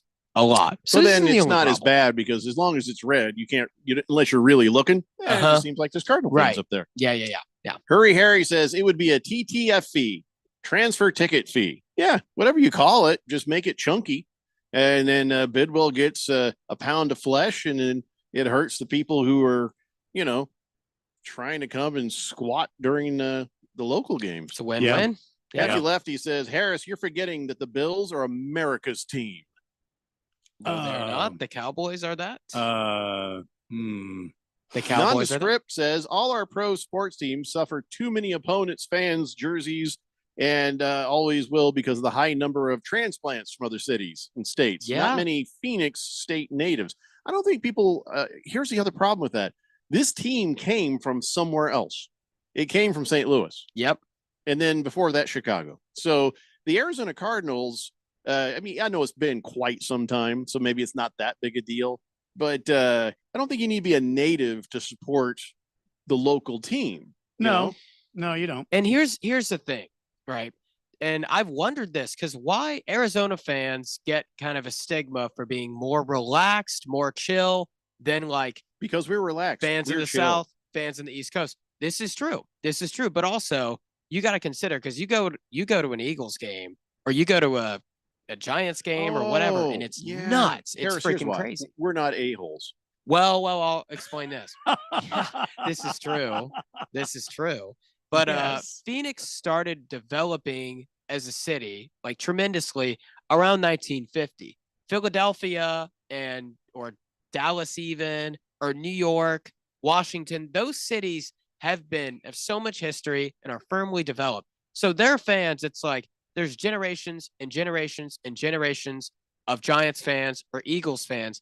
The Cardinals, while they have been there, there's a lot of fans that are new. They moved from Chicago or they moved from California. There's a high Latino population. And so there's a lot of just new guys, new people that have moved into the area. And they brought their fandoms with them. Yeah. And so the Cardinals are going to be that team who right now, they may have a tough time, but once Phoenix keeps growing, and they get more and more established in the area, well, we could look a couple generations from now and say that the Cardinals have one of the more passionate fan bases in the NFL. Just takes time. I don't know if we'll ever be like the Eagles fans or like the Buffalo Bills fans and stuff. Randy. And that takes winning. I don't think so. I don't think Phoenix is that kind of area. I think Phoenix is like you said, Jeffrey, it is sort of a melting pot of people from all over the country that have moved out here and have planted their roots out here. But there's no reason why. Look, I understand you grew up being a Bills fan or an Eagles fan or a Bears fan or whatever it might be, but you've moved to Phoenix. Now you should take up the flag, the banner of your Arizona teams. I disagree. Well, and I say that because I know people that moved out here when they were 12 years old or something, and now they're in their 50s and 60s, and they're I've been a Bears fan my entire life. Okay, you've been out here longer than you were in Chicago.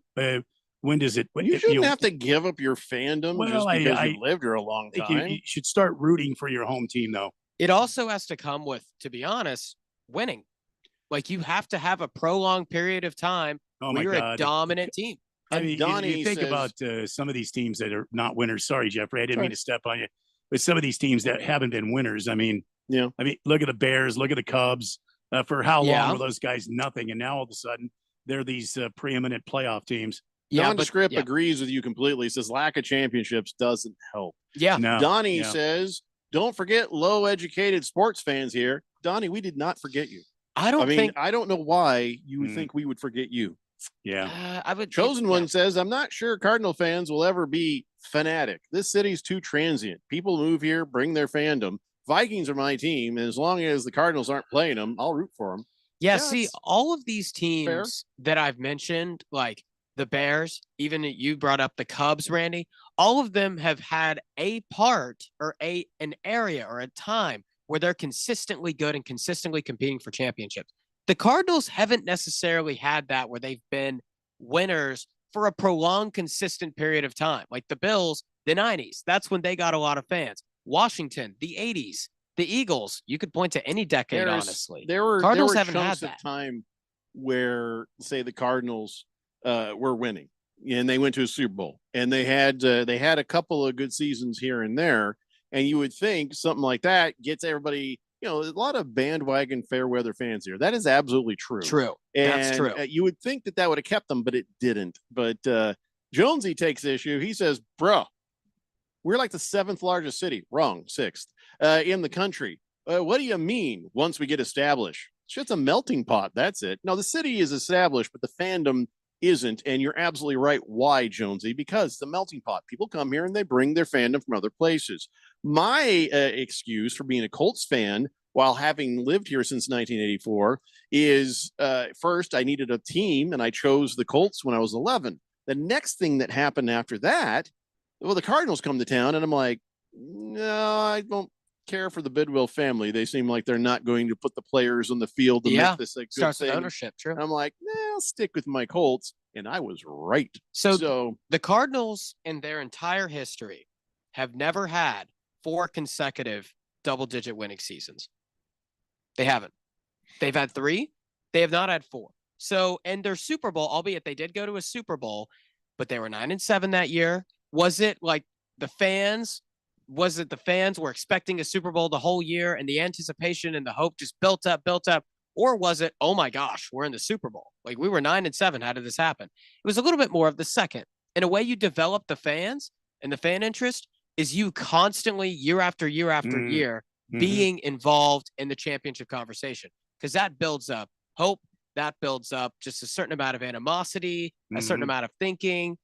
And as opposed to just the Cardinals haven't done that. I think they have the worst record in NFL franchise history.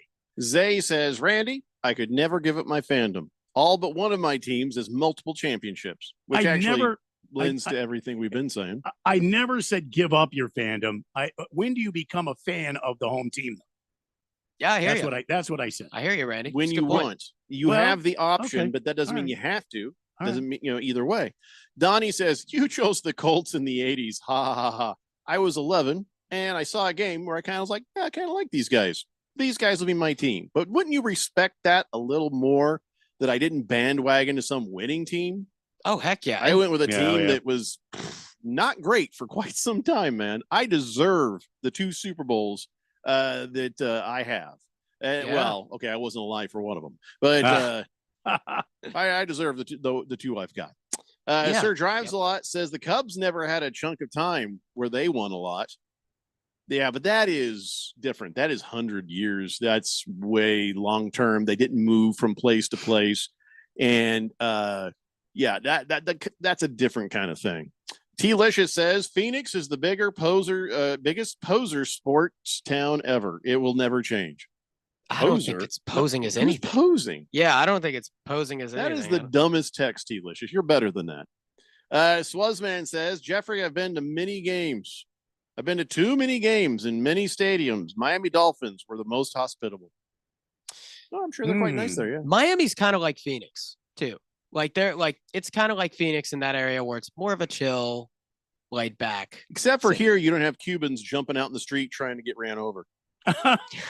No, that's a thing. And don't a thing. Don't act like it's a racist thing. Anyone who's Cuban or anyone who's been in Miami know Cuban people just be like, well, I'll see you. And they'll walk right out in the middle of the street. And what the hell? I mean, I don't know, but they survive it. So, but I am scared to death half the time I'm driving in Miami anymore. I wonder if that's a thing in Cuba, because sometimes you get to other countries and you drive around and you see that their cars aren't very fast. Yeah, you just see that there are no road requirements or nothing, so people just cross the street and people have to yam on the brakes, and there's no legal guidelines or nothing. So after what I went through to get to the United States, there's nothing your car can do to me. I'm a superpower. Tank Blood says, yeah, they'll probably have all the tickets electronically. Well, yeah, they do already. I think they do already, yeah. Harvey Putswaddler says, I once drove from Fairbanks, Alaska to Pocatello, Idaho in 47 and a half straight hours. Well, that is a daunting drive across Alaska. Oh, my gosh. Yeah. That's crazy. Ramrod says, have to agree, Bidwell's kept me from ever becoming a Cardinals fan. Yeah. See, fair enough. It's true. It's true. I hope I'm not being, I feel like I'm misspeaking, but I'm not saying to leave your team, or I'm just saying if you live here, you should try to support the teams that are here. I Yeah, we got understand people who do support. I understand you have a team from where you came from. I'm not saying you need to give up that fandom. I'm just saying you got to become a hometown fan at some point, don't you? No, you don't.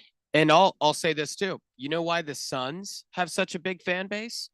Because they have a history as well where they haven't won a championship, but in the 90s they were in it every year. In the 2000s keep they were getting in it every close. year. They're Every close. decade we get close. So you're building up that fan animosity and I interest. hate saying that out loud. Yeah, it's true. It sucks because I respect Suns fans. But Slow Mozo yeah. says, I was a Houston Oilers fan when living in New Hampshire until they left Houston. Then I became a Patriots fan. Worked out pretty good.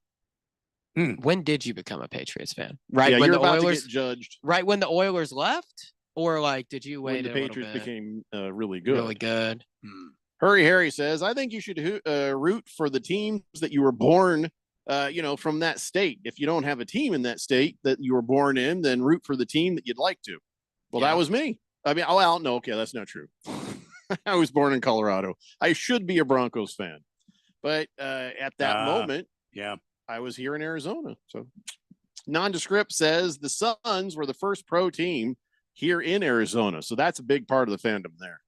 Oh, yeah, that's right. Yep. A That's lot of right. history too. Yeah. 70s Good job, too. Nondescript. Well done. Yeah, we appreciate that. They were. So, all right, let's, I don't know. What do we want to move on to here? I don't know. We should probably talk about something we talked about yesterday, the draft lottery. Here's some tidbits for you about that draft lottery, which we think is probably rigged or occasionally rigged. And the thing that just drives us crazy is we don't ever get to see it happen. So we feel like it's collusion. Collusion. So the team with the worst record has not picked first since 2019. How about that? Wow. The team with the worst record has now fallen to number 5 3 years in a row. Wow. Of the 28 top 4 picks handed out since 2019, more than half, that'd be 15, have gone to teams starting in the 5th slot or later. One of the same 28 top 4 picks given since 2019, of those, 7 have gone to teams starting in the 8th slot or later. So the second half of the lottery, meaning this is supposed to help the bad teams. It feels like it's kind of helping the good teams or teams the NBA feels like helping. Yeah. Play-in tournament teams have now won consecutive lotteries as both the Mavericks in 2025 and the Hawks in 2024 reached the postseason, but not the playoffs. This ain't interesting. Working. Yeah, This it's ain't not working. Yeah. Yeah, it's not working. I'm actually for the lottery because it prevents tanking. Well, I'm not against the lottery. I'm against the way it's done. Sure. How would you do it then, Randy? Keep the rules exactly they are. Do it in front of us. Yeah, let's see you draw the ping pong ball on live television. Don't mind the mathematical craziness of a 1%er getting that pick. But show us that it happened. Someday, Randy and I might like to win the lottery. Yep. But we get to watch the balls go up if we want to. We will, Yeah. If we lose, we go back and watch the video. I don't mind the lottery as a mechanism to keep teams from tanking, and I'm all for it. However, I don't think that I think there should be a lineup of the worst team, the next to worst team, the next to the top worst teams in the league should have the opportunity to win the first pick. You see what I'm saying? Yeah. It shouldn't be the same. At San Antonio now, 3 years in a row, San Antonio has had a top pick 3 years in a row. They really including won. this year. They're Including really this in year. on Wembanyama. And they're going to get to pick another stud to bring into this team. You don't see the Charlotte Hornets up there. You don't see these teams that are just getting drubbed year after year after year. Have the opportunity to get these players, and yet the Dallas Mavericks, who are just 2 seasons removed from going to the finals, are going to get the kid from Duke. There's something wrong here, and I'm telling you, it's collusion. As Jeffrey Something likes is to say. rotten in Denmark. Yep. The eggs are rotten in China. Sir Drives a Lot says it's working. There's no tanking. I'm with you, Sir That's not Dracula. the only thing about it. But there is potentially some maybe nobody's tanking, but it ain't working. Yeah. Swazman says, Jeffrey, someone won the Powerball last week of $1 ticket. So just get over it. It's just a chance. Yeah. Yeah, but we want to see the balls. We want to see them. Careful how we say this. Picked. Selected. Yeah. Selected. Yes. We want to see the ping pong balls Carefully chosen.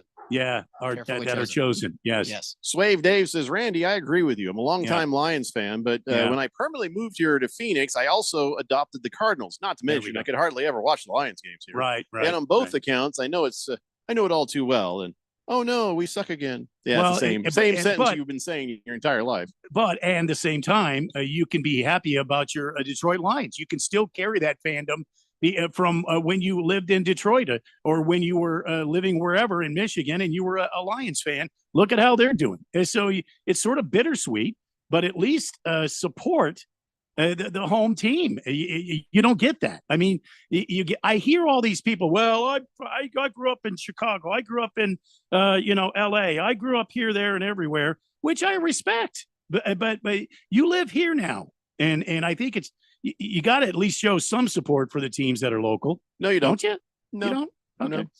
No. I think people just you do what you want, and if your team is your team, take your team with you. Well, then how do you have the opportunity to change? If you move, you have that opportunity to say, you know what, I'm in my new town. This is where I live. Yeah, I'm switching my fandom over here. I always have a nice place in my heart for the Lions, but I'm going to go ahead and be a Cardinals fan. You have that opportunity. You're not a bandwagon fan if you do that. But I don't think you should have to. By the way, the NFL schedule release came out. You know what the season opener is? No, Thursday? tell me. Thursday? Don't tell us. Oh, wait, the season opener? Oh, it's something we don't care about. Oh, well, it's the Cowboys and Eagles. Yeah, we already knew that. And then the Brazil game is the Chiefs and Chargers on a Friday night. We already talked about that. I have breaking news here on the Fanatic. This is breaking news. Breaking news. The Arizona Cardinals have released their 25-26 football schedule. Okay, so do you guys want to? I was going to talk about the NBA and what's happening there. We can do whatever you want. I'm just saying. No. Listen. All of the teams' schedules have dropped. Randy, the entire show that I had prepared, I'm putting aside. When we come back, gosh darn it, Randy, you're too good. We got the Colts and the Titans also. Wait, what?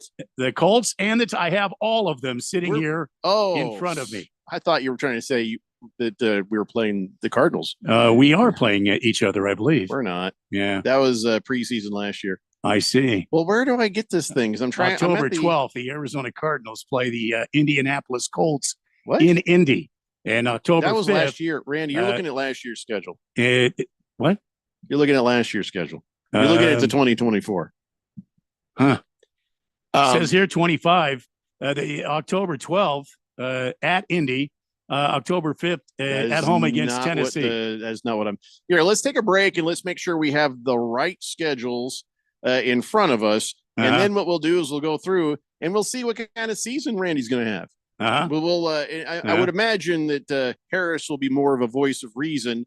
I'm not a homer for the Cardinals by any means, but I really had higher hopes for them last year. I had 10, maybe 11 wins.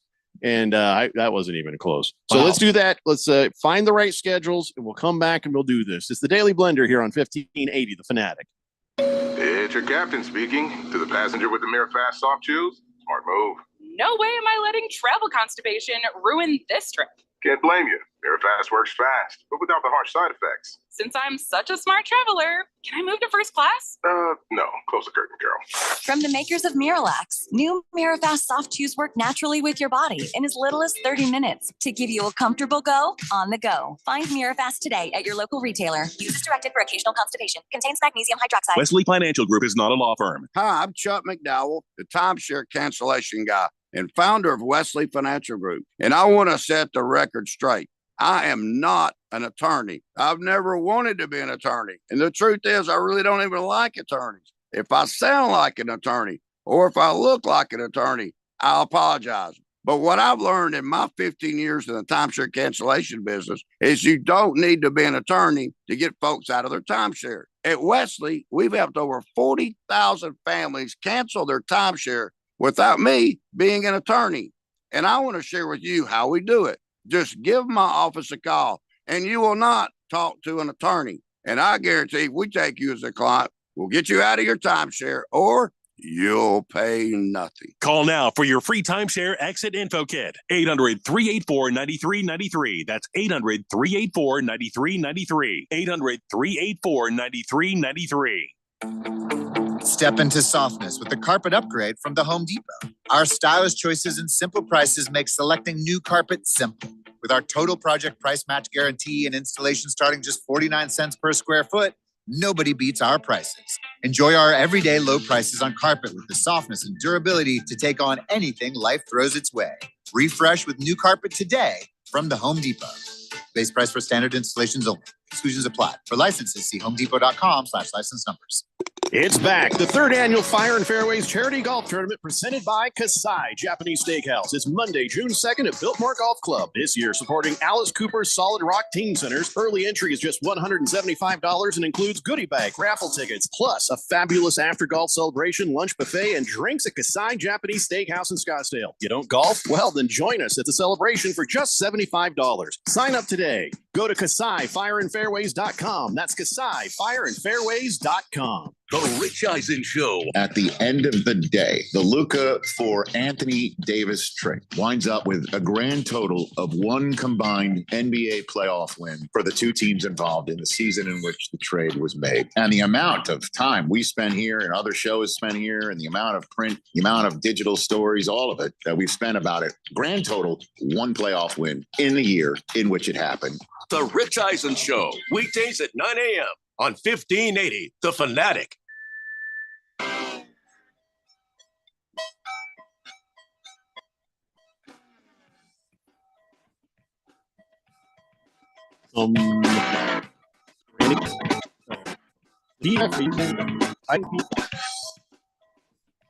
Click on a link or something? Yes, at the top. Oh, there it is. Okay, I got it. Okay, You'll thanks. see 2025 regular season schedule by team. I sent it to you if that one doesn't work as well.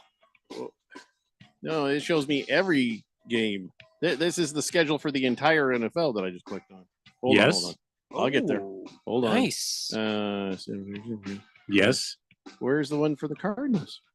Right at the top on that PDF I sent you is the Cardinals. God, I hate this. No, it just all I got is you sent me an email that says the entire league thing. You didn't send me the Cardinals thing. If you press on the 2025 NFL regular season schedule by team, which is the second link after links available. I know, but I just want the Cardinals. I don't want everything. Oh, I have Cardinal. I have the whole thing. I don't have just the Cardinals. I sent it to the text line. I have all the teams for Titans, Colts. I have them all. Oh, okay. Well, can you follow along with that? With what you got? Can you follow along with that? Yeah. Okay. Let me know when we're back on the air. We're back. We're back on the air right now. Yeah, we're live. Jeez, you let a guy know. We're live. I didn't know if you were going to give me one of those silence competitions again. I was ready. No, it's called awkward silences, Harris, and we're not allowed to do that in the 5 o'clock hour.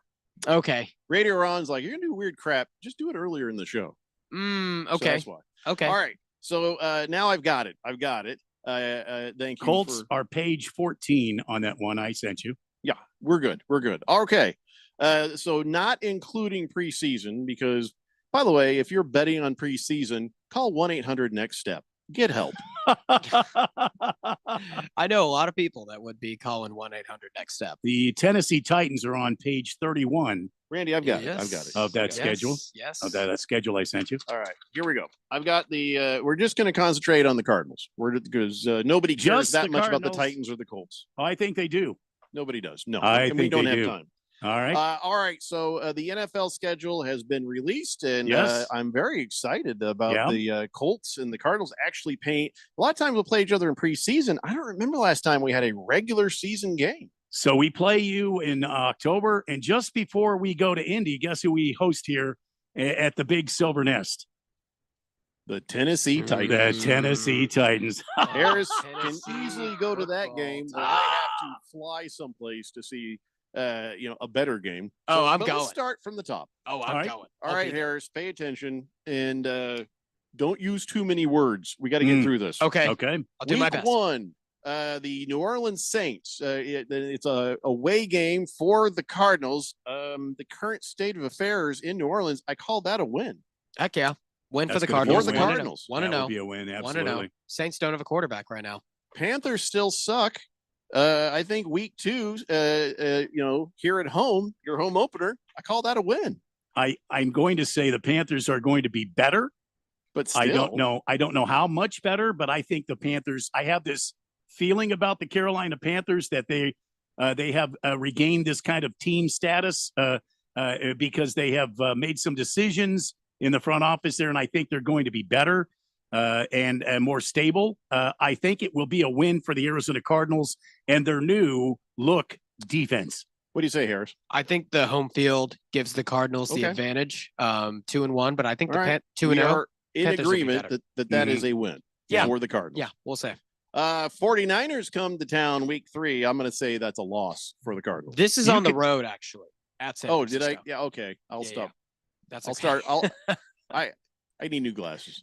So, but do you agree, Harris? That's a loss for the Cardinals? I do. 2-1. I don't agree with that. Of course not. Because it's the Arizona Cardinals. Yeah. And we are going to win. So the Seahawks come to visit. Yep. It's a Thursday night game, September 25th. Yeah. Boy, prime time for the Cardinals against the Seahawks. Yep. Who's the quarterback for the Seahawks? Sam Darnold. Going to give that to the Cardinals. Okay. If here's the thing, you're going to play them twice. So I'm going to go ahead and split that just because I'm not sure, but I assume the Seahawks are going to kind of stink. Tennessee Titans on October 5th. That's a win for the Cardinals. Yes. So I'm going to go back to that Seahawks game. I think that's a loss for Arizona. I'm going to put them at. Sorry. That's fine. Triple H, we can't hear you. You're breaking up. Let's go on to the Tennessee game. Because the next one I'm going to give them as a loss. Because like I said, it's going to be a split. I'm definitely not breaking up, Randy. So I'm pretty sure they can hear me. Can you hear Harris? I can't hear him. Can you? You're just trying to shut me up here. I think you're just trying to get your Cardinals agenda. I told you not so many words, Harris. I told you not so many words, Harris. Told you not so many words. Oh, I can't do anything. Trying to get through this before the break. We only have this segment to do this. Okay. So let's see. So to review. A win against the Saints, a win against the Panthers, 2-0. A loss to the 49ers. 3-0. I have a win to the Seahawks. 4-0. But nobody cares, Harris, because you're going to go ahead and give them the win on November 9th. You're going to split this too, so it doesn't matter. I will. We're not. This is not a competition here. So I keep your tally. Keep your tally because we can be different. I got them 3-2 right now. Colts. Ooh, the Colts. I've got them 4-1. Colts on October 12th.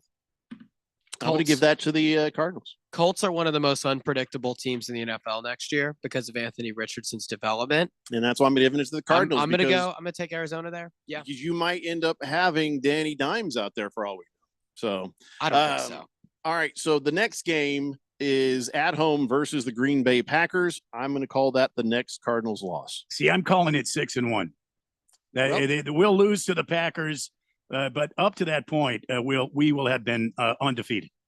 Bye week, it's another loss for the Cardinals. That is a win for the Cardinals. We always say that on this radio station.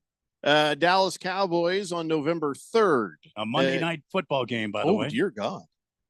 I'm going to give that to the Cardinals. Yep. I won't. I knew you wouldn't. No, I will not. But I am giving the loss to the Cardinals when they play the Seahawks November 9th.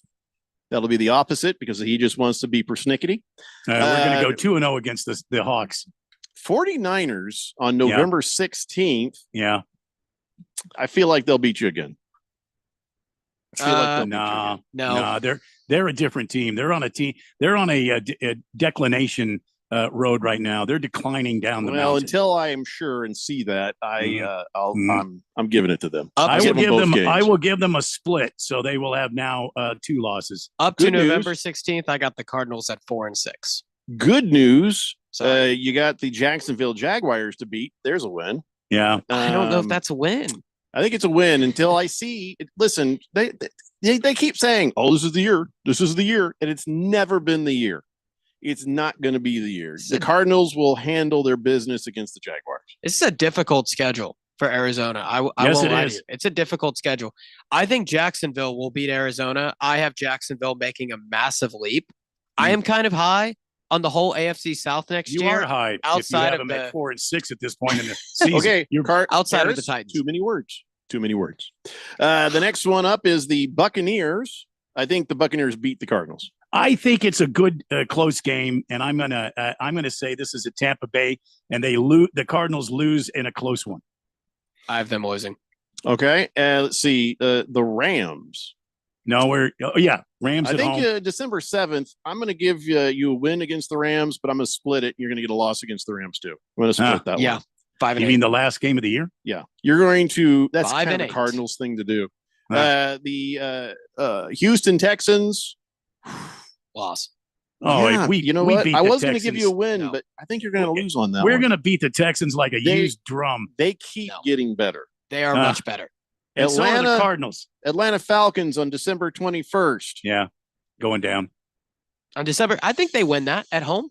Yeah, Yeah. at I home think for they win sure. that, yeah. The Atlanta Falcons, I'm still kind of itchy about. I think they can be good. Penix can be really good. You're but going to be yeah. going to the Cincinnati Bengals week 17. Going to give It's a that loss. one to the Bengals. There's a Yeah. loss, and I Yeah. gave you a loss on the Rams. So right now, my prediction on this is 9 wins. 9 wins, huh? I'm counting mine currently at the 2, moment. 3, 4, 5, 6, 7, 8, 9. Yep, 9 wins. 12 and 4 is what I have them. What do you got, Harris? I'm counting at the moment. Let's see. 4, 9, 10. I have Wow, them this at public education is really paying off. I have them at 6 and 11. Sorry. See, I am more optimistic about your Cardinals than Harris is, Randy. I don't love their I know. schedule.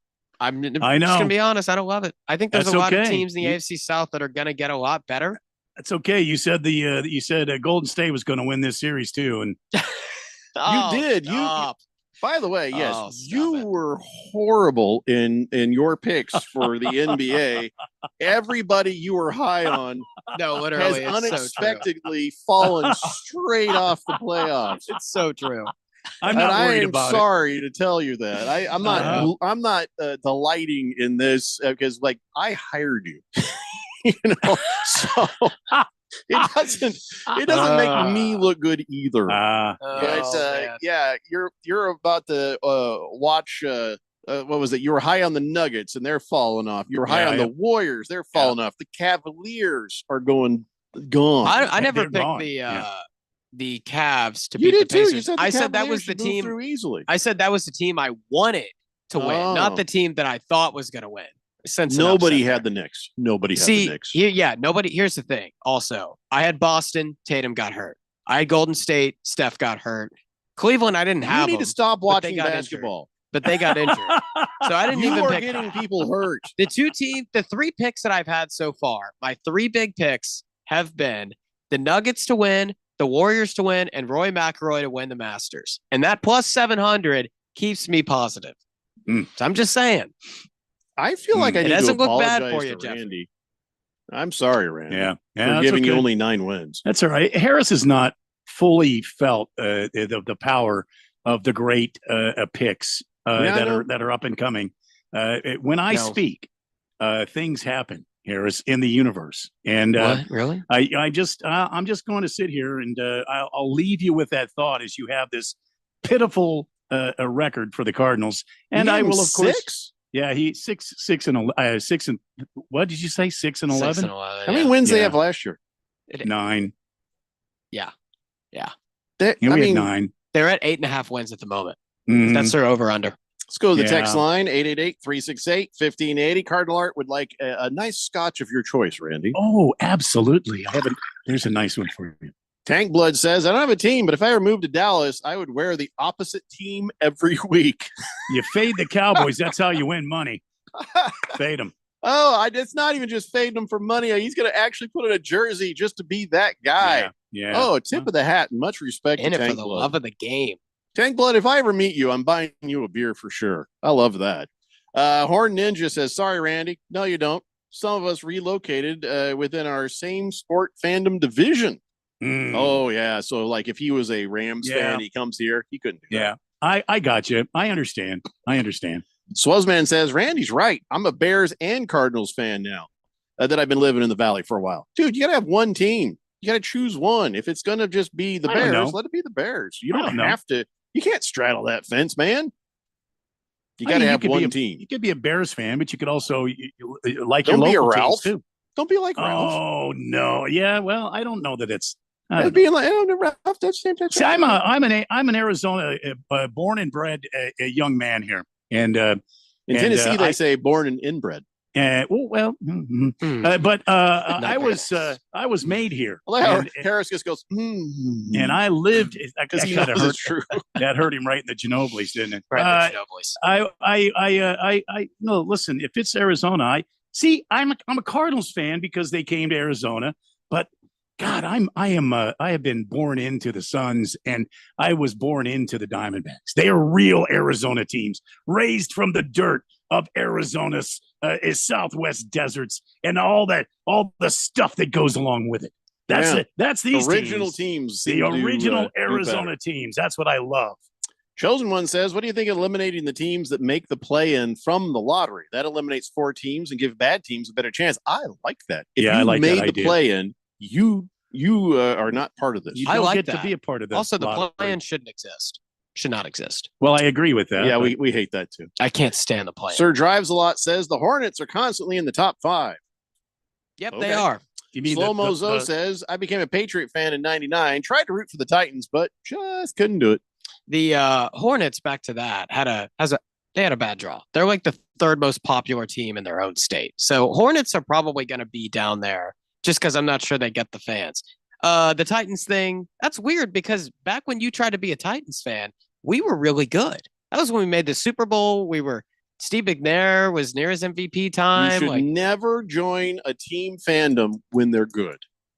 Because then everybody's like bandwagon fan. You join when they're mediocre to bad. And then when by they the get way, bad, you're stuck. part 2, you never become a Titans fan. Moving on. When we come back, we got On This Date in Big Georgia sports history. It's the Daily Blender here on 1580 The Fanatic. Here at the Almond Joy Factory, where tropical vibes abound, we use soft, fresh tasting coconut. The crunchiest almonds and delicious chocolate candy. But do you know what our most important ingredient is? Sometimes you feel like a nut. Sometimes you don't. Almond Joy's got nuts and something even way better than that. Yes, Almond Joy is made with almonds and joy. Leverage your skills and continue pursuing your passions in retirement. By joining AmeriCorps, you can become one of our most valuable partners in Arizona. You'll have the chance to use your experience to support the next generation and contribute to causes that matter most to you. Make giving back your second act. Explore volunteer opportunities and benefits at serve.az.gov. This message is sponsored by the Governor's Office of Youth, Faith, and Family. Prescriptions require an online consultation with a healthcare provider who will determine if appropriate. Restrictions apply. See website for details and important safety information. Price varies based on product and subscription plan. Hey guys, let's talk ED because millions of men experience it, but not everyone can access or afford treatments like Viagra. Hims can help. Through Hims.com, you can access a full range of treatment options for ED through a 100% online process. To start your free online visit and save up to 95%, go to Hims.com/joy. HIMS.com/JOY. Life is full of bright moments, but sometimes those moments can seem too far away. Trained and caring crisis specialists in Arizona can assist you with any situation, big or small. Free and confidential help is only one text away, day or night. Text the word HOPE to 4HOPE. That's HOPE to 44673. These moments matter, and so do you. This message is sponsored by Solari Crisis and Human Services. My pain is considerable, but that prescription is dangerous. The side effects of my medicine are worse than my condition. I'm in recovery. I can't take those pills. When faced with a health crisis, you shouldn't have to choose between risks. At the Naturopathic Physicians Group in Scottsdale, our naturopathic doctors are experts in full spectrum care using a natural approach. Patients come in for a variety of issues, including joint pain, chronic conditions, and issues specific to men's and women's health. Our naturopathic doctors can restore pain-free joint function and restore balance in immune, digestive, and hormone systems, which often improves immediate physical symptoms without having you take a bunch of pills. If traditional medicines aren't working, don't you think it's time to start feeling like yourself again? Call Naturopathic Physicians Group at 480-451-6161. That's 480-451-6161. Or go to naturopathicgroup.com. The most important event in sports could happen at any time. Like right now. Or right now. Or even now. Don't miss history. Follow us on Facebook, Twitter, or at 1580thefanatic.com.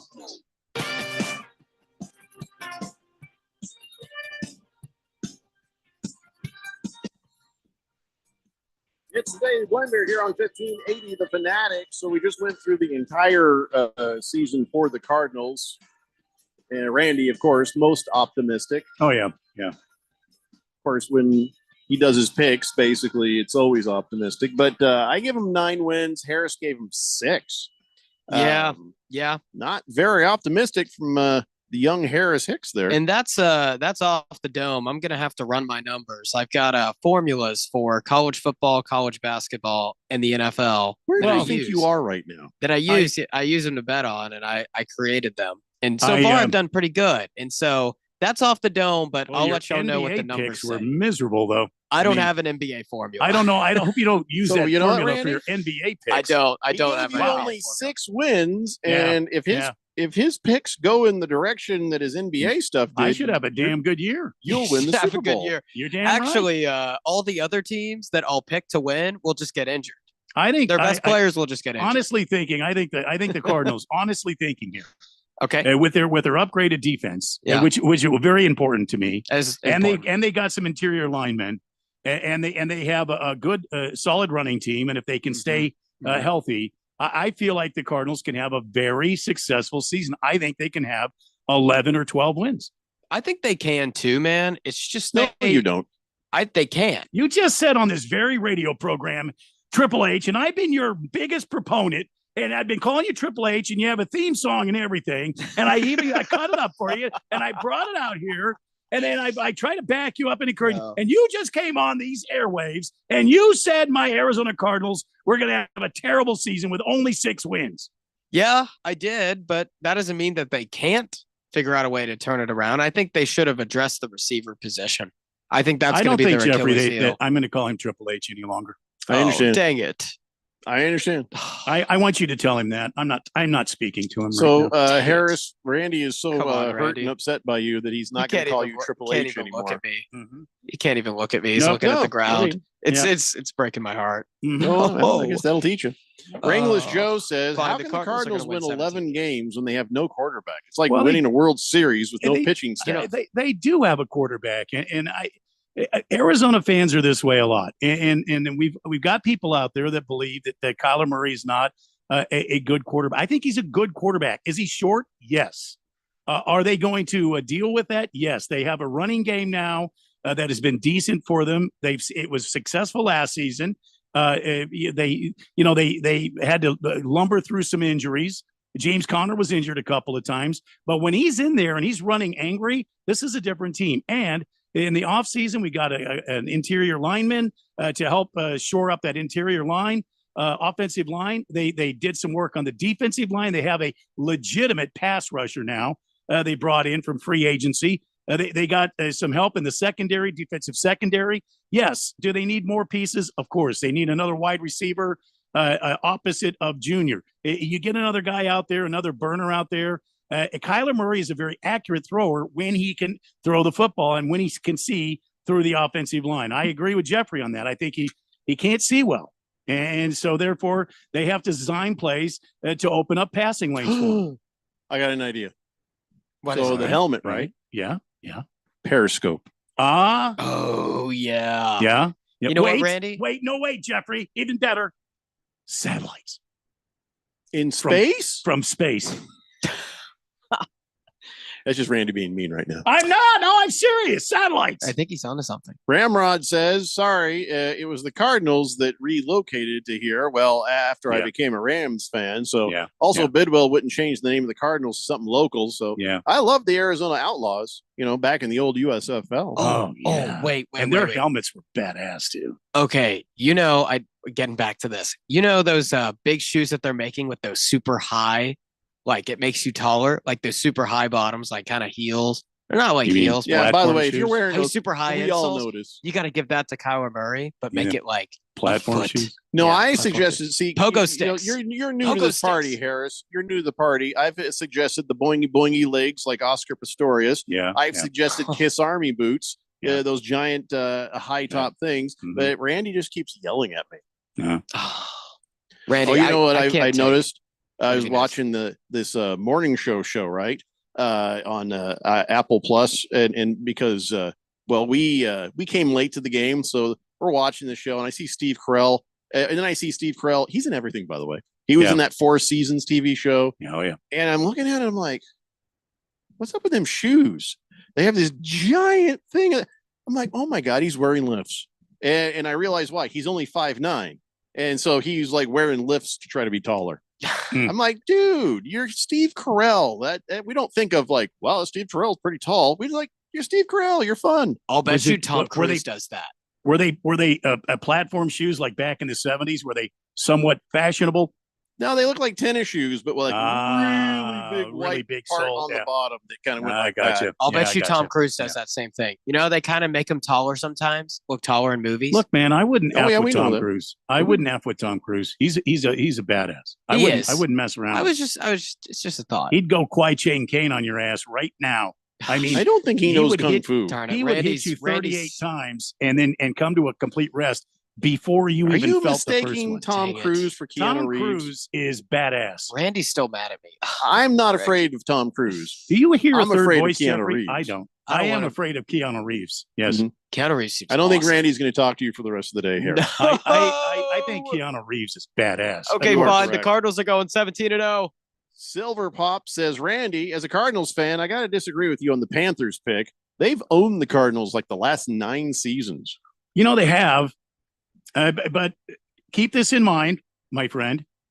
They still have to play these games this year, and I will have some epic picks for you coming up. Yes. Beginning with Game 1 this year. Tank Blood says, I'd beat Tom Cruise's ass. Mm. I think we all would, except for Harris. Panthers are Ringless Joe says, Cardinals' scheme would be like if the Lions forced Goff to scramble and run every play when he obviously is better in the pocket behind the big old line. Murphy's a mobile quarterback who's schemed around like he's Kurt Warner. That's a good point. Panthers, by the way, 14-6 against the Cardinals. Is it Their time last for 20 On This games. Day in Big Georgia Sports Yeah, I'm History? I trying, think? but Yeah, Harris yeah. won't shut up. Sorry. Fish Tank says, Dolphins versus Colts season opener, Jeffrey. We're going to both suck. I'm interested in a friendly wager. Why? Why? Because, listen, you're going to win. I don't want to bet. So it's time for On This Date in Big Georgia's sports history. Back in the year 1976, in an unusual promotion, Houston promised free beer for the Astrodome crowd if Philadelphia Phillies' third baseman struck out. Mike Schmidt struck out in the top of the 5th inning of the Phillies' 5-1 victory, winning free beer for everyone in attendance. Back Wow. to me, Jeffrey. See, if I'm on a visiting team like that, I don't think he did it on purpose. If I'm on a visiting team and I hear about this, and I go rolling into Houston, and I'm Mike Schmidt, I strike out the first time I come up, just so the whole place can get free beer. Can't and suddenly, risk that. And suddenly, what you have done is turned the home crowd against the Astros and made them Philly fans. You see what I'm No. saying? Randy, if you strike out like in the first or second inning so everybody can have free beer, they will have forgotten what you've done within a couple more innings and hate you again. I don't that think so, quickly. man. I don't. Those oil rig workers out there in Houston, are you kidding me? Man, crowds don't win games. They would love that. If I came up there. The crowd doesn't care. They're like, hey, thanks for the free beer, but you suck. I mean, We're not in Philadelphia, man. We're in Houston. Hey, Randy. Yeah. Since Harris said 17 wins for the Cardinals, can you? I didn't hear him. I don't like being. I don't like being in between. That's okay. We've got a few minutes left on the show. I don't know. I don't even know Harris right now. You're making it really uncomfortable for us. I don't even know a Harris right now. Oh no, I can't even bear this type of made pain. a Triple H theme song, called him Triple H when you didn't want me to, and. If he wanted the silent treatment, he'd still live at home with his parents. Man, so just give him a break, would you? I'm going to break something on him. Yeah, I'll break him. Break my heart. Mm-hmm. That's what you've done already. There it is. Nondescript says, fun fact, every other actor in a Tom Cruise movie is walking in a trench. Yeah? Yeah. It's very elaborately dug around Tom Cruise so he can look tall. That's exactly right. That's wild. I believe it. I knew it. Did you hear Crosstalk? Is that from the Money Radio studio? Come on, Randy. Give the kid a break. Randy, I'm right here. It's me. It's your friend. You are dead to me. Well, I guess he heard you, Harris. Gosh, I felt like progress. Anakin, and he was Obi-Wan. I hate you. You were my You're brother, not Anakin. As much as you're like a youngling. I who felt got like pretty Anakin. well slaughtered. No, I'm Anakin. No. I mean, he'll miss you, but You were my brother, Anakin. Anakin. I loved you. I hate you. That's what I feel like. Don't do the lines unless you have the figurines to act it out on the I can camera. go and buy it. Get Buy like it. some Star Wars. Like how he's trying to convince us he doesn't already own it. But they're not already in his car. They're at home. Zay says, I've got the high ground, Harris. Oh, I love it. Yes. Yes. All right. Well, okay, nerds, I'm leaving now. We'll see you guys tomorrow. It's the Daily Blender here on 1580, The Fanatic. Progressive knows owning a home can be hard, but not always. Like when you're